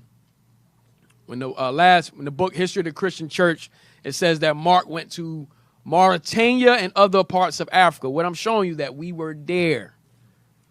Who he was teaching. In the previous books, it says that the Sinoke and they built the Empire of Ghana. Yes. So now this book is saying the Black Jewish. We about to link it all up. Of Ghana, yeah. About to link it all up. Go ahead. The ancient Black Empire of Ghana was established in the Western Sudan. During the colonial period, the Western Sudan was called French West Africa. The northern boundary of this region is the Sahara Desert. So, remember, the colonial period is when Esau came in and took different parts of Africa. That's why it's called the French West Africa, because the French took those parts of Africa. Mali, Mauritania, Senegal, Gambia, they took those portions of Africa. Ivory Coast of the Balfour Declaration in 1884. Go ahead. The western and southern border is Lake Chad. Some rivers of this region are the frequency about 300 AD, and they continue with the utmost regularity for 1,200 years. Read. Joseph J. Williams points out the course of the Jewish migration from northeastern Africa. See that? So we always migrated from northeastern Africa. Read. He writes that the Jews migrated up the Nile, passing Memphis, Elephantine. Elephantine is in Egypt. Read. Khartoum. And then they turned west at Kordofan. So all those areas is like the Sudan. So we went through Egypt into the Sudan, all right, near Ethiopia, came through central Sudan, which is Kordofan. Go ahead. In central Sudan. In the region of the White Nile, Williams thinks some Jews settled in the country of the Shilluk and the southern Sudan and Uganda. So we're there. Remember the scripture says, Zephaniah. We are in those areas. We're still in those areas. That's why we have the diaspora. Zephaniah, what is it, Zephaniah 3? Yeah.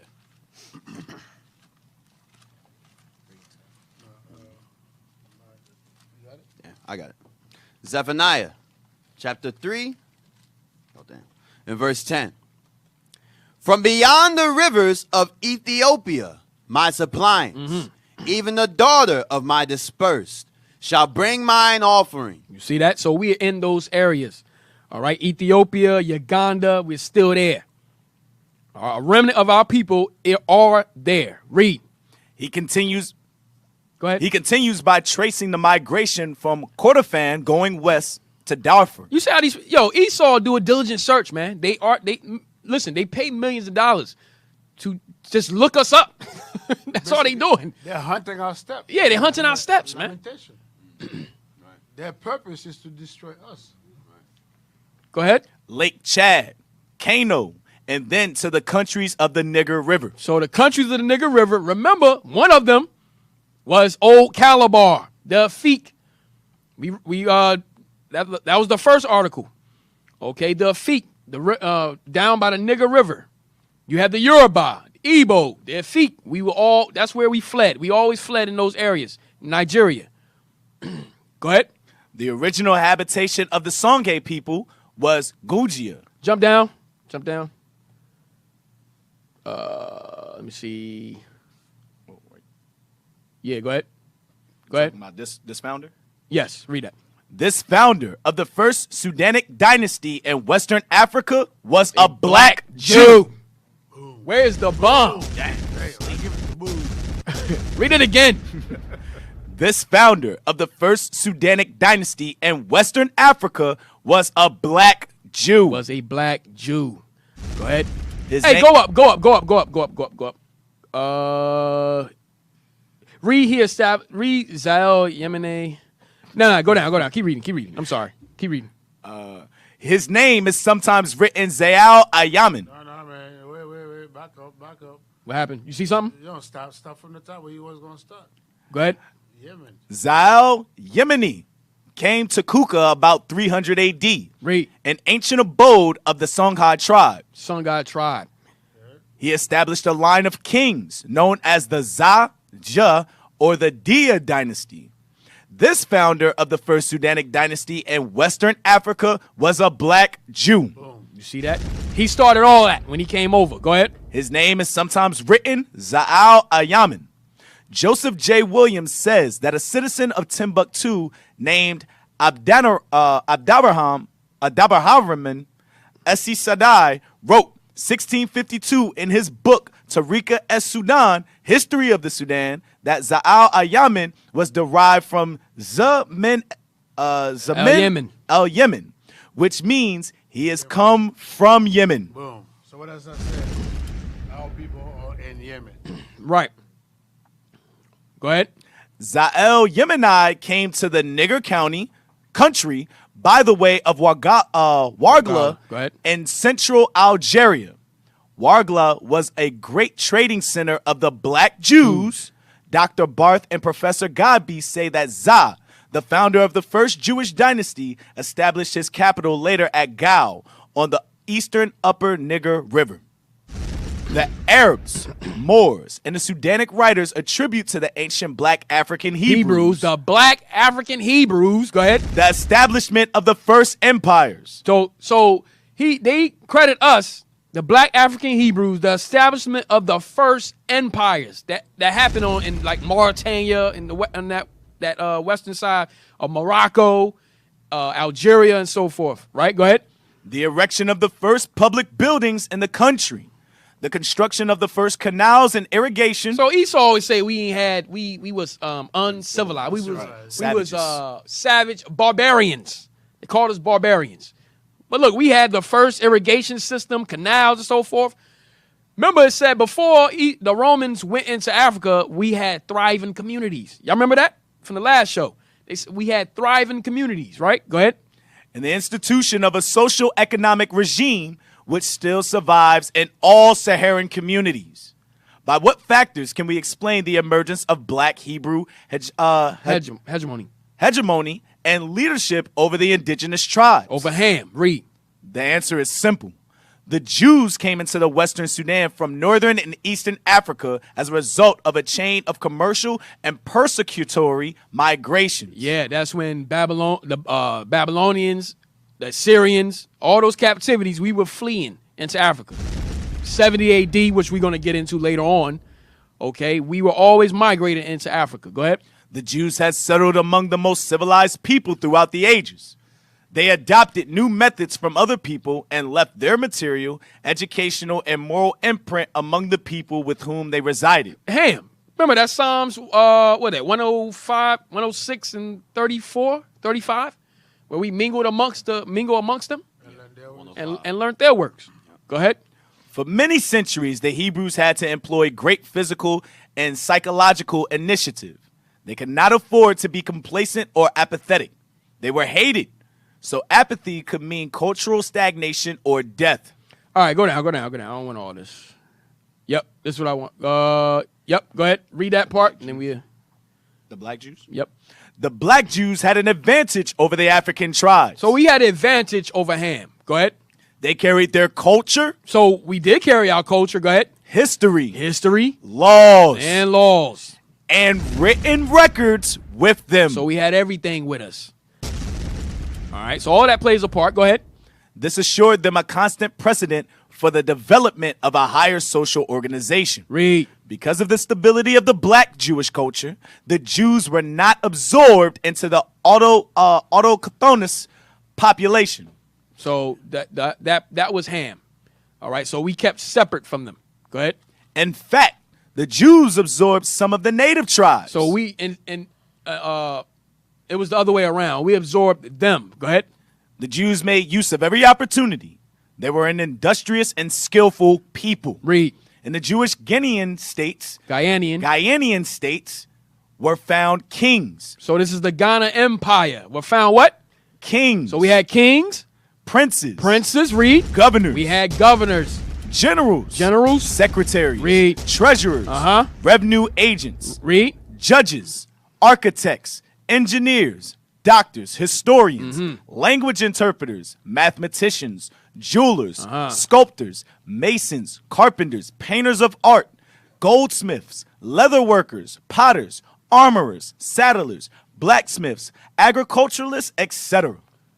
The black Hebrew kings. You can read on. Go ahead. I'm trying to.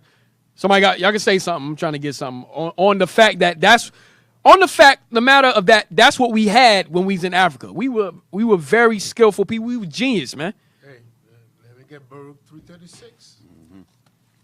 Baruch 336. So all these are the historical facts, and the Most High put that also in the Bible. Why we were so successful as a people. All right. The book of Baruch, chapter 3 and verse 36. He hath found out all the way of knowledge. So all these things you see, that's the Most High created those, all the way of knowledge, you know. And have given it unto Jacob his servant. See that? Give it to Israel, Jacob his servant. Go ahead. And to Israel his beloved. See that? We are the beloved of God. So all these things came from us. There's another scripture in Jeremiah says that we are the former of all things. Right? Where we taught the whole world. Right. Because remember, everything was given to Adam. And Adam had to teach everybody the knowledge of God. Right. Let me get Romans 3. Let's get that in the New Testament. 3 verse 1. The book of Romans, chapter 3 and verse 1. What advantage then hath the Jew? Or what profit is there in circumcision? We just read that, right? Yep. The Jews had an advantage over the people of the land. Because why? The knowledge of the Lord was with us. We had the Spirit of God. We are the chosen people of God. We don't? Right. Much every way. In every way possible. Chiefly. We have advantage over everybody. Okay? You say mainly, go ahead. Chiefly because that unto them were committed the oracles of God. Right. Unto them was committed all the knowledge of God. You found all the knowledge and give it to Jacob, his servant, Israel, his beloved. So we was not running in Africa butt naked, saying booga booga like a damn monkey. Esau was doing that in the caves of Europe. He was living like a monkey. Right. Let's get that in Job. Just got his thoughts together. Where we going? Job 30. You know what I'm talking about? Yep. Briars. The book of Job, chapter 30, and start verse 1, right?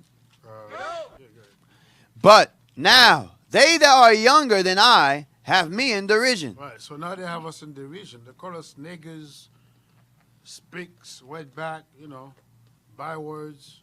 Go ahead. Whose fathers I would have disdained to have set with the dogs of my flock. So Job says, I wouldn't even let them sit with the dog of my flock. They probably would try and sleep with a damn dog. That's our business. Go ahead, we don't. Yea, whereto might the strength of their hands profit me, and whom old age was perished. For want and famine they were solitary. That for lack of, if I can't see the light, man. Go ahead, read that again. For want and famine they were solitary. Yeah, they were solitary. They was, go ahead. Fleeing into the wilderness. Fleeing into the mountains. And you got it? Good. Go ahead, read that again. For want and famine they were solitary, fleeing into the wilderness. Caucasus Mountain, go ahead, South Georgia, Russia, read on. In former times, desolate and waste, who cut up mallows by the bushes and juniper roots for their meat. Right, so that was living like them cavemen, and that was their meat, because they were solitary. Go ahead, read on. They were driven forth from among men. So we drove them into those mountains, into the caves. Go ahead. They cried after them as after a thief. Because they are thieves. See, there you go right there. This is where they used to live at. So how the hell a caveman going to come down and civilize the children of God? Out of your mind. Go ahead, read on. Among the bushes they brayed. Under the nettles they were gathered together. They were children of fools. Children of fools, read on. Yea, children of base men. Base men. They were viler than the the lowest of all men on earth. Go ahead. Damn. They were viler than the earth. And now am I their song. See, that the scripture says they are viler than the earth. And now we are their song. The colonials, go ahead. Yea, I am their byword. Now we their niggas. They're calling us niggas. Why? Because we break God's law. So there's no way in hell that anything this guy says about us is true. Right. A bunch of liars. Go ahead. Yeah. Hey, I just sent 2 pages. This is backing up. We're also just bringing out how Esau looked at it. Remember, we had a vast empire in Africa. Okay. All right. Ghana, we had all of these things, doctors, lawyers, secretaries. We had our own armies and so forth. Watch this, what Esau did when we came over. Give me the other page first. Want the other one? Yep. I'm going to show you what they did. So, remember, don't forget, we paralleling things with Rome into today. So, watch what they did to us. Remember, when they brought us over here in slavery. Watch what Esau did to us to dumb us down. Go down to the bottom. Transplanted. I just want that to that period. Go ahead. Transplanted to America. However, the man who had special talents for killing and stealing was likely to be speedily eliminated. You see that? So listen, this is us being, they talking about us. This book is called The Negro and the Negro in Africa. I'm butchering probably the title, but this is us, the physical conditions we went through. So he letting you know, those of us that had special talents in killing and stealing, that special talents in killing was a warrior. Right. Martial arts. He's a martial artist. Remember you read that earlier about how tall they were and expert in war. Yeah. Yep. Warlike. So now when we came over here, Esau said, get rid of them. Because what happened? You'll teach the others. Right. Or you're more likely to rise up. Go ahead. And you know what, too? He read back in his story in Rome, 70 A.D. Yeah. Not 70 A.D., 193 A.D. Right, when we took over the Roman Empire. Oh, they ain't forget that. Yeah, they didn't forget that. They said, yo, we got to separate them niggas. Nah, hell no. Yep. We remember what happened to us. It's 711 AD. Right. Go ahead, you about to say something? That was the same thing that was happening in Brazil. Remember that fighting martial arts style? Capoeira. They created that on spot. Like, all right, they can't know that we some fighters. Right. So let's hide it in a dance. Right. That's how they was escaping the plantation. That's how skilled they were. Hey, I'm going to bring it up to Levi. I'm going to bring up to Levi real quick. Get out. We're going to go to Haiti. Hey, we're going to go to Haiti, man. Yeah. Hey. Hey, remember the Haitian Revolution? Toussaint Louverture, they say he was the son of a king over in West Africa from the Arada tribe, the kingdom of Ardra, right? So they say they had a special art of the machete. Remember, they gave us machetes to do what in the sugar plantation, to cut down the sugar canes. Right. They used the machete to take down Esau and take down Napoleon and them in the Haitian Revolution. And there was a special art that they had with the. Now I wish we could play. We ain't got much time to play that joint. But the way the art behind the machete sword fighting, they were experts with the machete, man. They're still doing it today. Huh? They're still practicing that today. Yeah, they still practicing it. Right. They keep it as it's a secrecy though. It's a secret. They keep it amongst He's themselves. not a secret no more. Esau go. Yeah, Esau. Right. Yep. Yeah, you the one that showed us that video that first time. Yep. Right. And that's not their normal weapons of war that they was using over there. It just shows how skillful they were. They can take any weapon and use it in war. Bro, anything, bro. Anything. All right, go to the next page. Watch this. I'm going to show you how they dumbed us down. Just a highlight? Yep. The conditions with field Negroes. We dealing with the field Negro. Were very different, except on very small plantations where the owner looked after his own agricultural operations and had few hands to direct and train. Field Negroes had little contact with whites. They were handled in groups. So the field Negro was handled in groups. Go ahead. And did not receive careful individual attention. Most of the work assigned to them was simple and monotonous. So most of the work was simple and monotonous. Monotonous mean it was tedious. All right, and it was tedious and routinely. Go ahead. Exacting little intelligence or expert skill. So they used that type of work to give to us, so that we wouldn't. It exacted little intelligence or any type of expert skill. Here's the reason behind that. Read on. At the height of the crop season, the labor was long and severe, inducing great weariness. Read. The inevitable tendency of these conditions. So. The inevitable tendency of these conditions of what? Being giving us simple and monotonous work that exacted little intelligence or expert skill to do, read, was to deaden intellectual activity. You see that? So they gave us that type of work to deaden our intellectual activity. They didn't want us to think. That's why they killed off those with special talents and so forth, that our spiritual advisors that was amongst us at the time, they killed all of them off, man. I'm about to say, if I may, the bishop brought that out last night in the book where he showed how we showed our ingenuity in creating the stuff with the barrels. Yes. Making our work easier for us. Like the cotton gin and so forth. Right. All praises. Read on. The inevitable tendency of these conditions was to deaden intellectual activity. And what? And unfit them for work requiring alert wits and deft hands. So they created that environment for us so we would not think, so we would not come together and have any type of intellect to build anything like we had in West Africa. They knew we was a great people, so they like, look, we got to deaden all of that so they don't even think to do anything great anymore.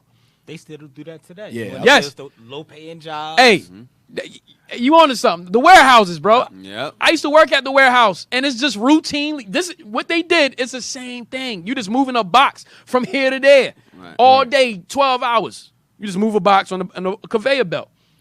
No thinking. There's no thinking involved in moving a box from here for picking. They used to call it picking.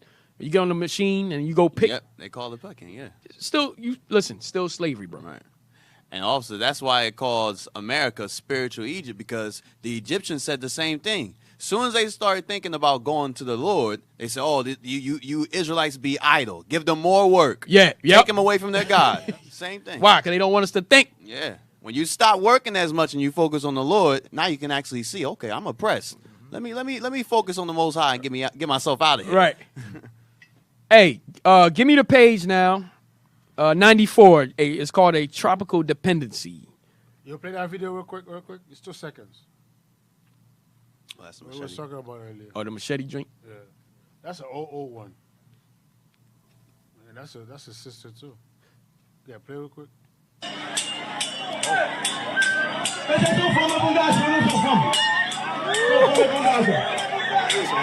that.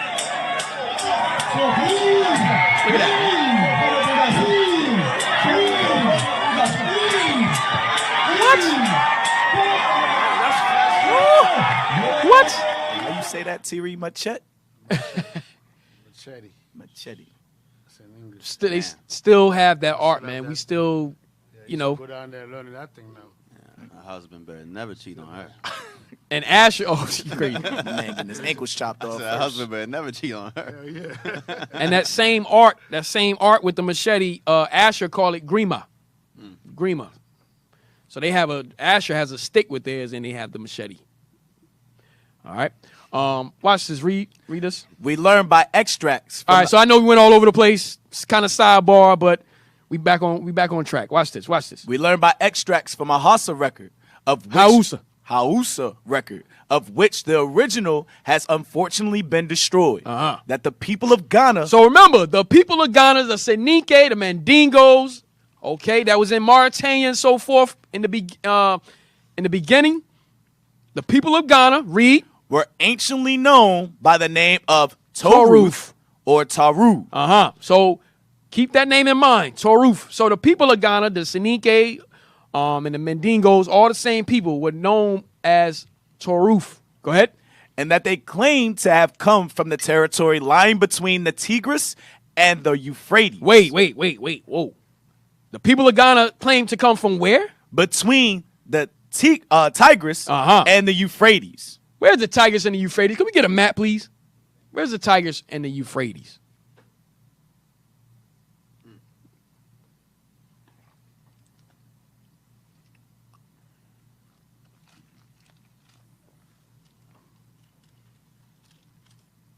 Yeah, just blow up something.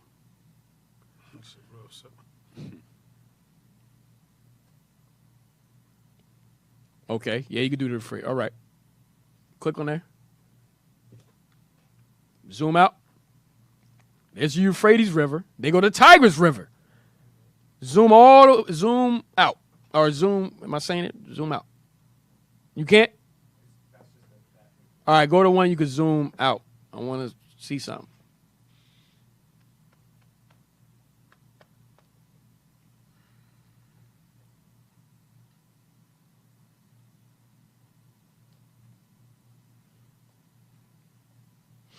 Hey, yeah, click on that one. Click the one that's right there. Yep. All right. So here's the Tigris River and there's the Euphrates River. So they said, so listen, Esau's slick. They know we came from Israel, the land of Israel, but instead they don't want to say that. So they just say, look, they came from the Tigris and the Euphrates River, or the Near East. But letting you know we came from Palestine.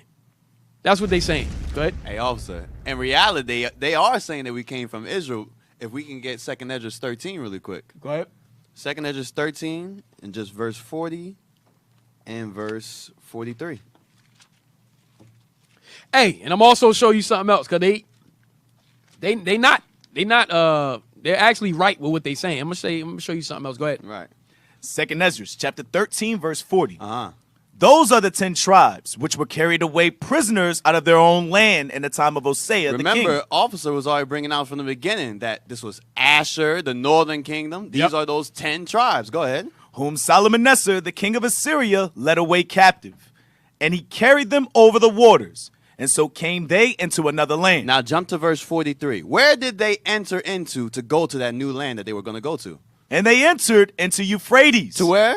Euphrates. So northern kingdom was coming from the Euphrates. Why? They was in that area. So it's telling you that over there, the people that came from that land was Israelites. From where? Remember the Assyrian captivity? Right. So guess what's between the Tigris and the Euphrates River? Where did that other, bro? Now I don't know where you're going. You should have kept the map that we had. Thank you. Blow it up. Right there. What's between Euphrates and the Tigris River? Assyria. Remember, they took us out of our land, so it's not far-fetched. They took us out of our land and put us in Syria's land, Assyrians' land. Okay, so let's go back.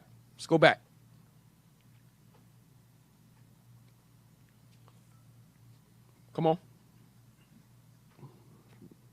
Read it again. We learned. You can start. We learned. Where is it?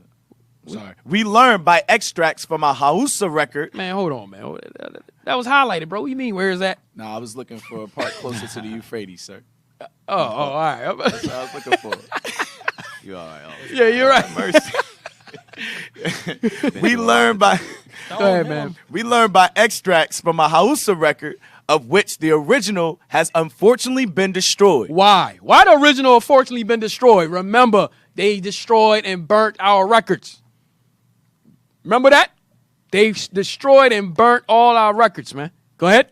That the people of Ghana were anciently known by the name of Toruth or Toruth. Go ahead. Or Torud. So keep that name in mind. Read. And that they claim to have come from the territory lying between the Tigris and the Euphrates. Right, read on. In other words, they claim descent from the Assyrians or the Babylonians. So you see that? So he's saying, in other words, we claim descent for the Assyrians or the Babylonians, but we were the Israelites that was over there. That's right. Remember the Yoruba? Well, yeah, because the same thing happened with the Yoruba, but I get that later. But go ahead. Both peoples who had their origin in the Taurus Mountains and reached their highest development in the valley of the Euphrates and the Tigris. Watch this.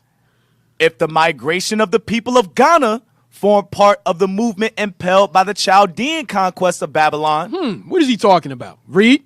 This would carry their settlement in Africa back to the 7th century before Christ. That's what we wanted to get to the whole time, is the fact that we were there before Mark went over there. Dang. Give me the 7th century, the 7th century BC. Give me that era. What happened? What happened? Remember, he said the Chaldean Babylon conquest. What was going on? 7th century BC. Go down. What took place? Yep, read that. The Neo-Assyrian Empire continued to dominate the Near East during this century, exercising formidable power over neighbors like Babylon and Egypt. Read on. In the last 2 decades of the century, however, the empire began to unravel as numerous enemies made alliances and waged war from all sides. Watch this. Read. The Assyrians finally left the world stage permanently when their capital Nineveh was destroyed in 612 BC. By who? By who? These events gave rise to the Neo-Babylonian Empire. Read. Which would dominate the region for much of the following century. Babylon came in. This was the beginning of the Babylonian captivity. We fled into Africa. We left the Assyrian. Give me that in Tobit. Yep.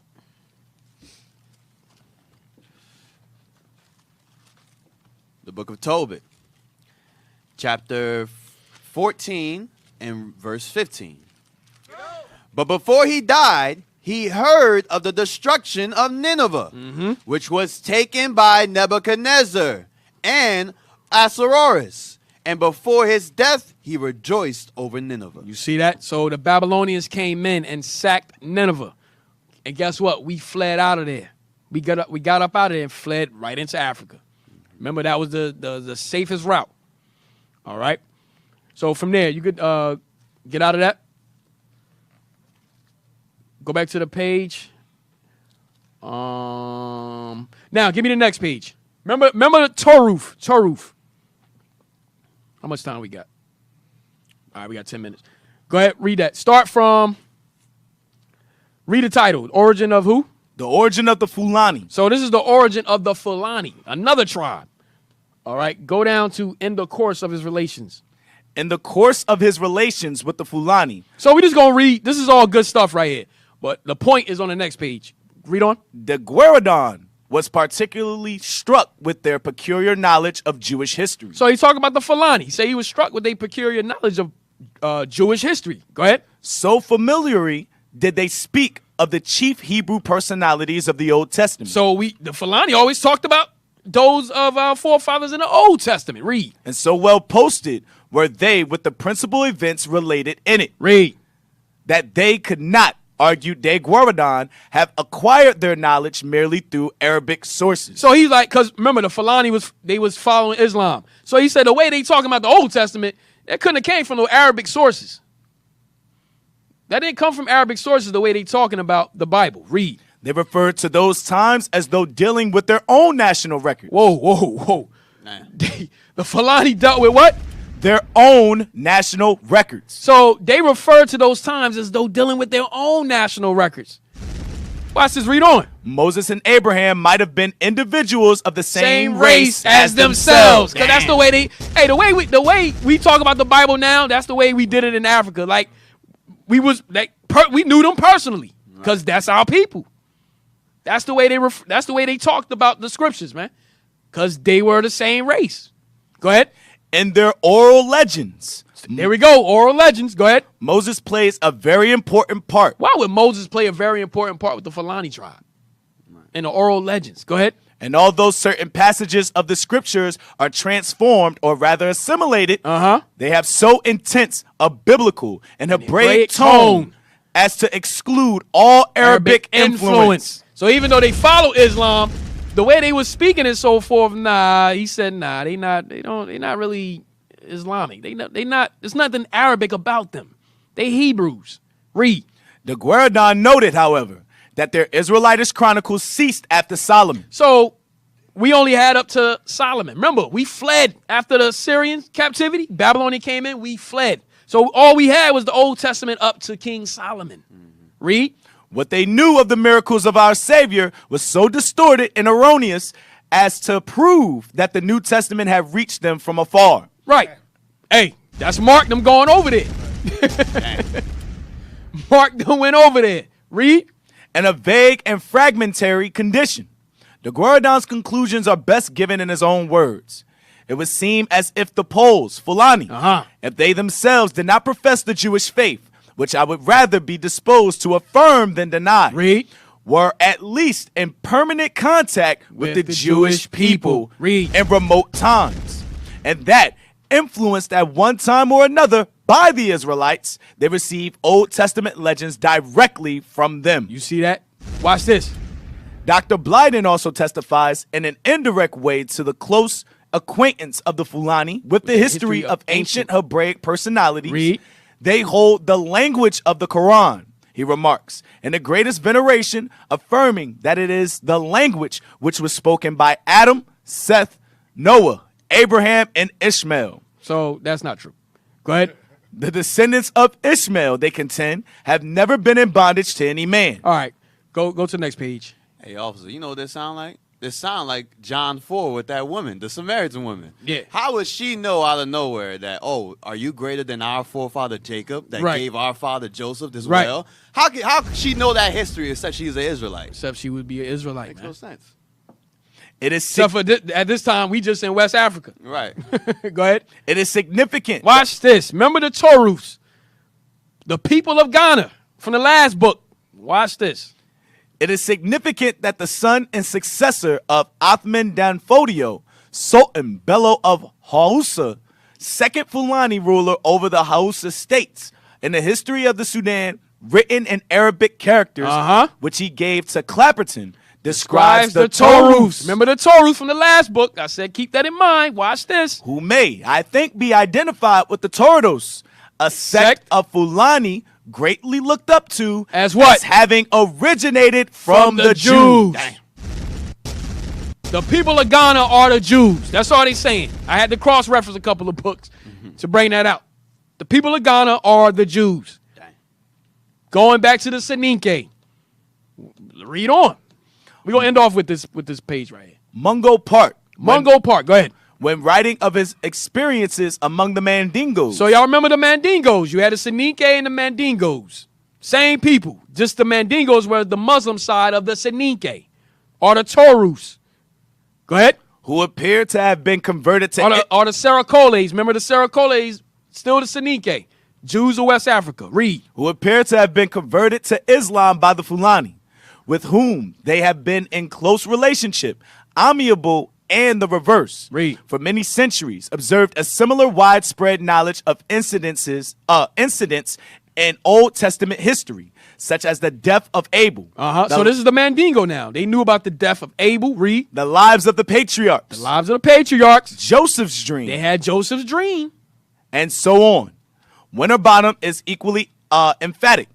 The customs of these people, the Fulani, he says, bear a striking resemblance to those of the Jews described in the Pentateuch. The Pentateuch. Pentateuch. And after Muhammad, Moses is held by them in the highest estimation. So now he said after Muhammad, Moses is held by them by the highest estimation. All right, why? They couldn't really hold Moses in higher estimation than Muhammad, or they'd be killed. All right, go ahead. There is some uniformity, too, between the following descriptive passages. The first is from Kenrick, American edition. The second from Lying's History of the Salima people and the relations with the Fulani. Hey, go back up real quick. Go back up. Go back up.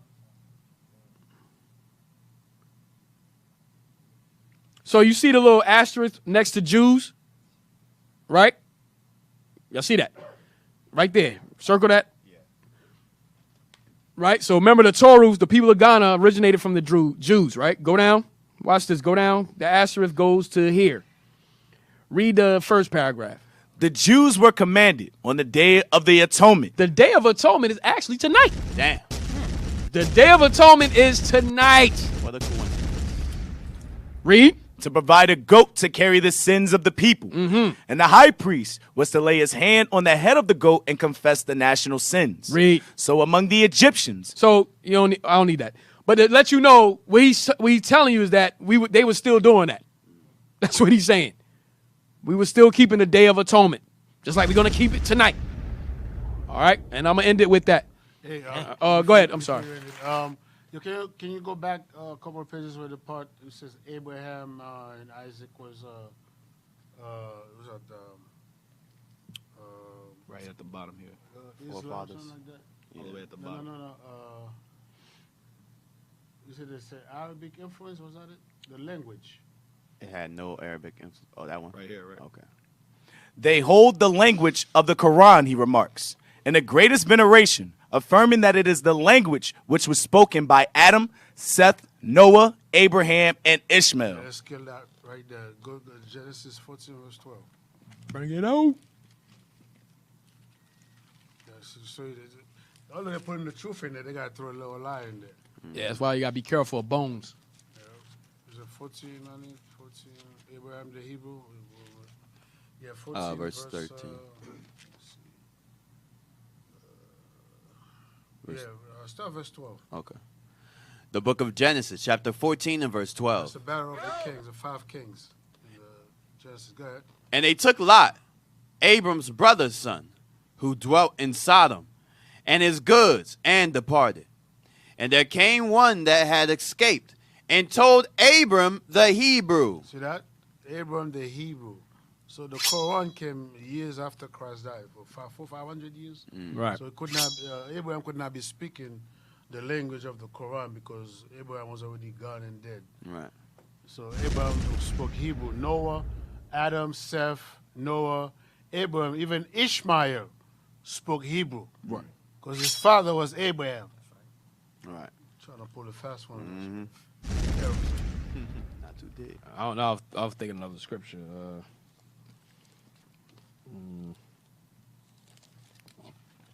One second. Let me get that religion newly come up. So Yeah, I got you. I'm thinking of Genesis 11 and 1, but y'all go ahead. What about the spoke one language? Right. Yeah, that's it.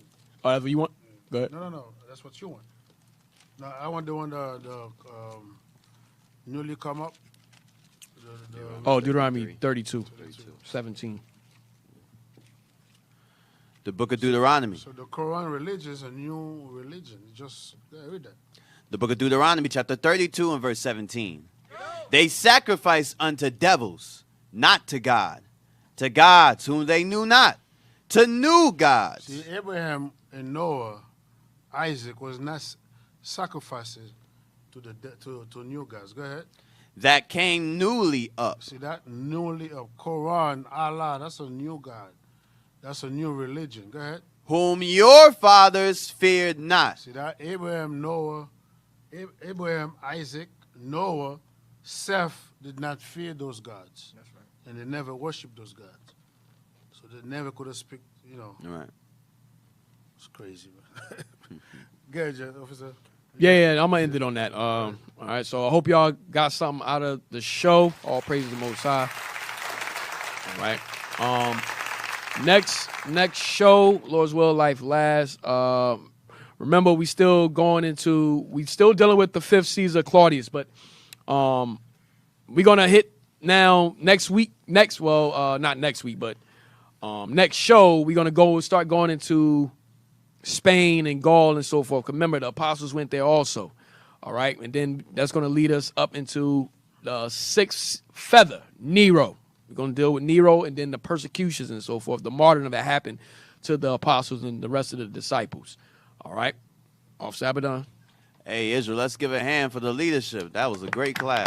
All praise. All praise Most High. Hey, Israel, you know what time it is. Make sure you subscribe to us on YouTube, to Our Hidden History Radio. Hit the notifications button so you know when we go live. You can also subscribe to our Philly pages, IUIC Philadelphia and IUIC Philadelphia in the Classroom, to get the latest content from the captains and officers of IUIC Philly. Donate to to IUIC Philadelphia on PayPal, to donate to Our Hidden History. You can put in the comment section OHH so we can get more books to bring out for the children of Israel. Let's bring out this hidden history, all right? You can donate on PayPal too, IUIC.Philadelphia@IsraelUnite.org. Also, donate to the Booster Club. You can donate to the Booster Club on PayPal too, IUIC.fundraising@IsraelUnite.org. And last but not least, subscribe to IUIC TV to get exclusive content from the leadership of IUIC. And to the next two, Raven and Wolves with Deacon Malafire. Damn, can you play the wolf, bro? Yeah, damn, we never get the wolf for the deacon. Give me the wolf. Yeah. Damn. They still ain't do it. Wow. Damn. Yeah, I don't know what's up with brothers, man. Disrespectful. Wow. But hey, all praise to the Most High. Hey, give a well. Damn. That's a way to Damn. Hey, play that one. Hit that sound bite. They just rebellious. Oh, look at wow. You play that one, huh? Hey, but give a shout out to IT, man. Great job, guys. Also, let's shout out the sisters, man. All praises for that breakfast. All praise the Most High. All right. And with that, we're going to say shalom. Shalom.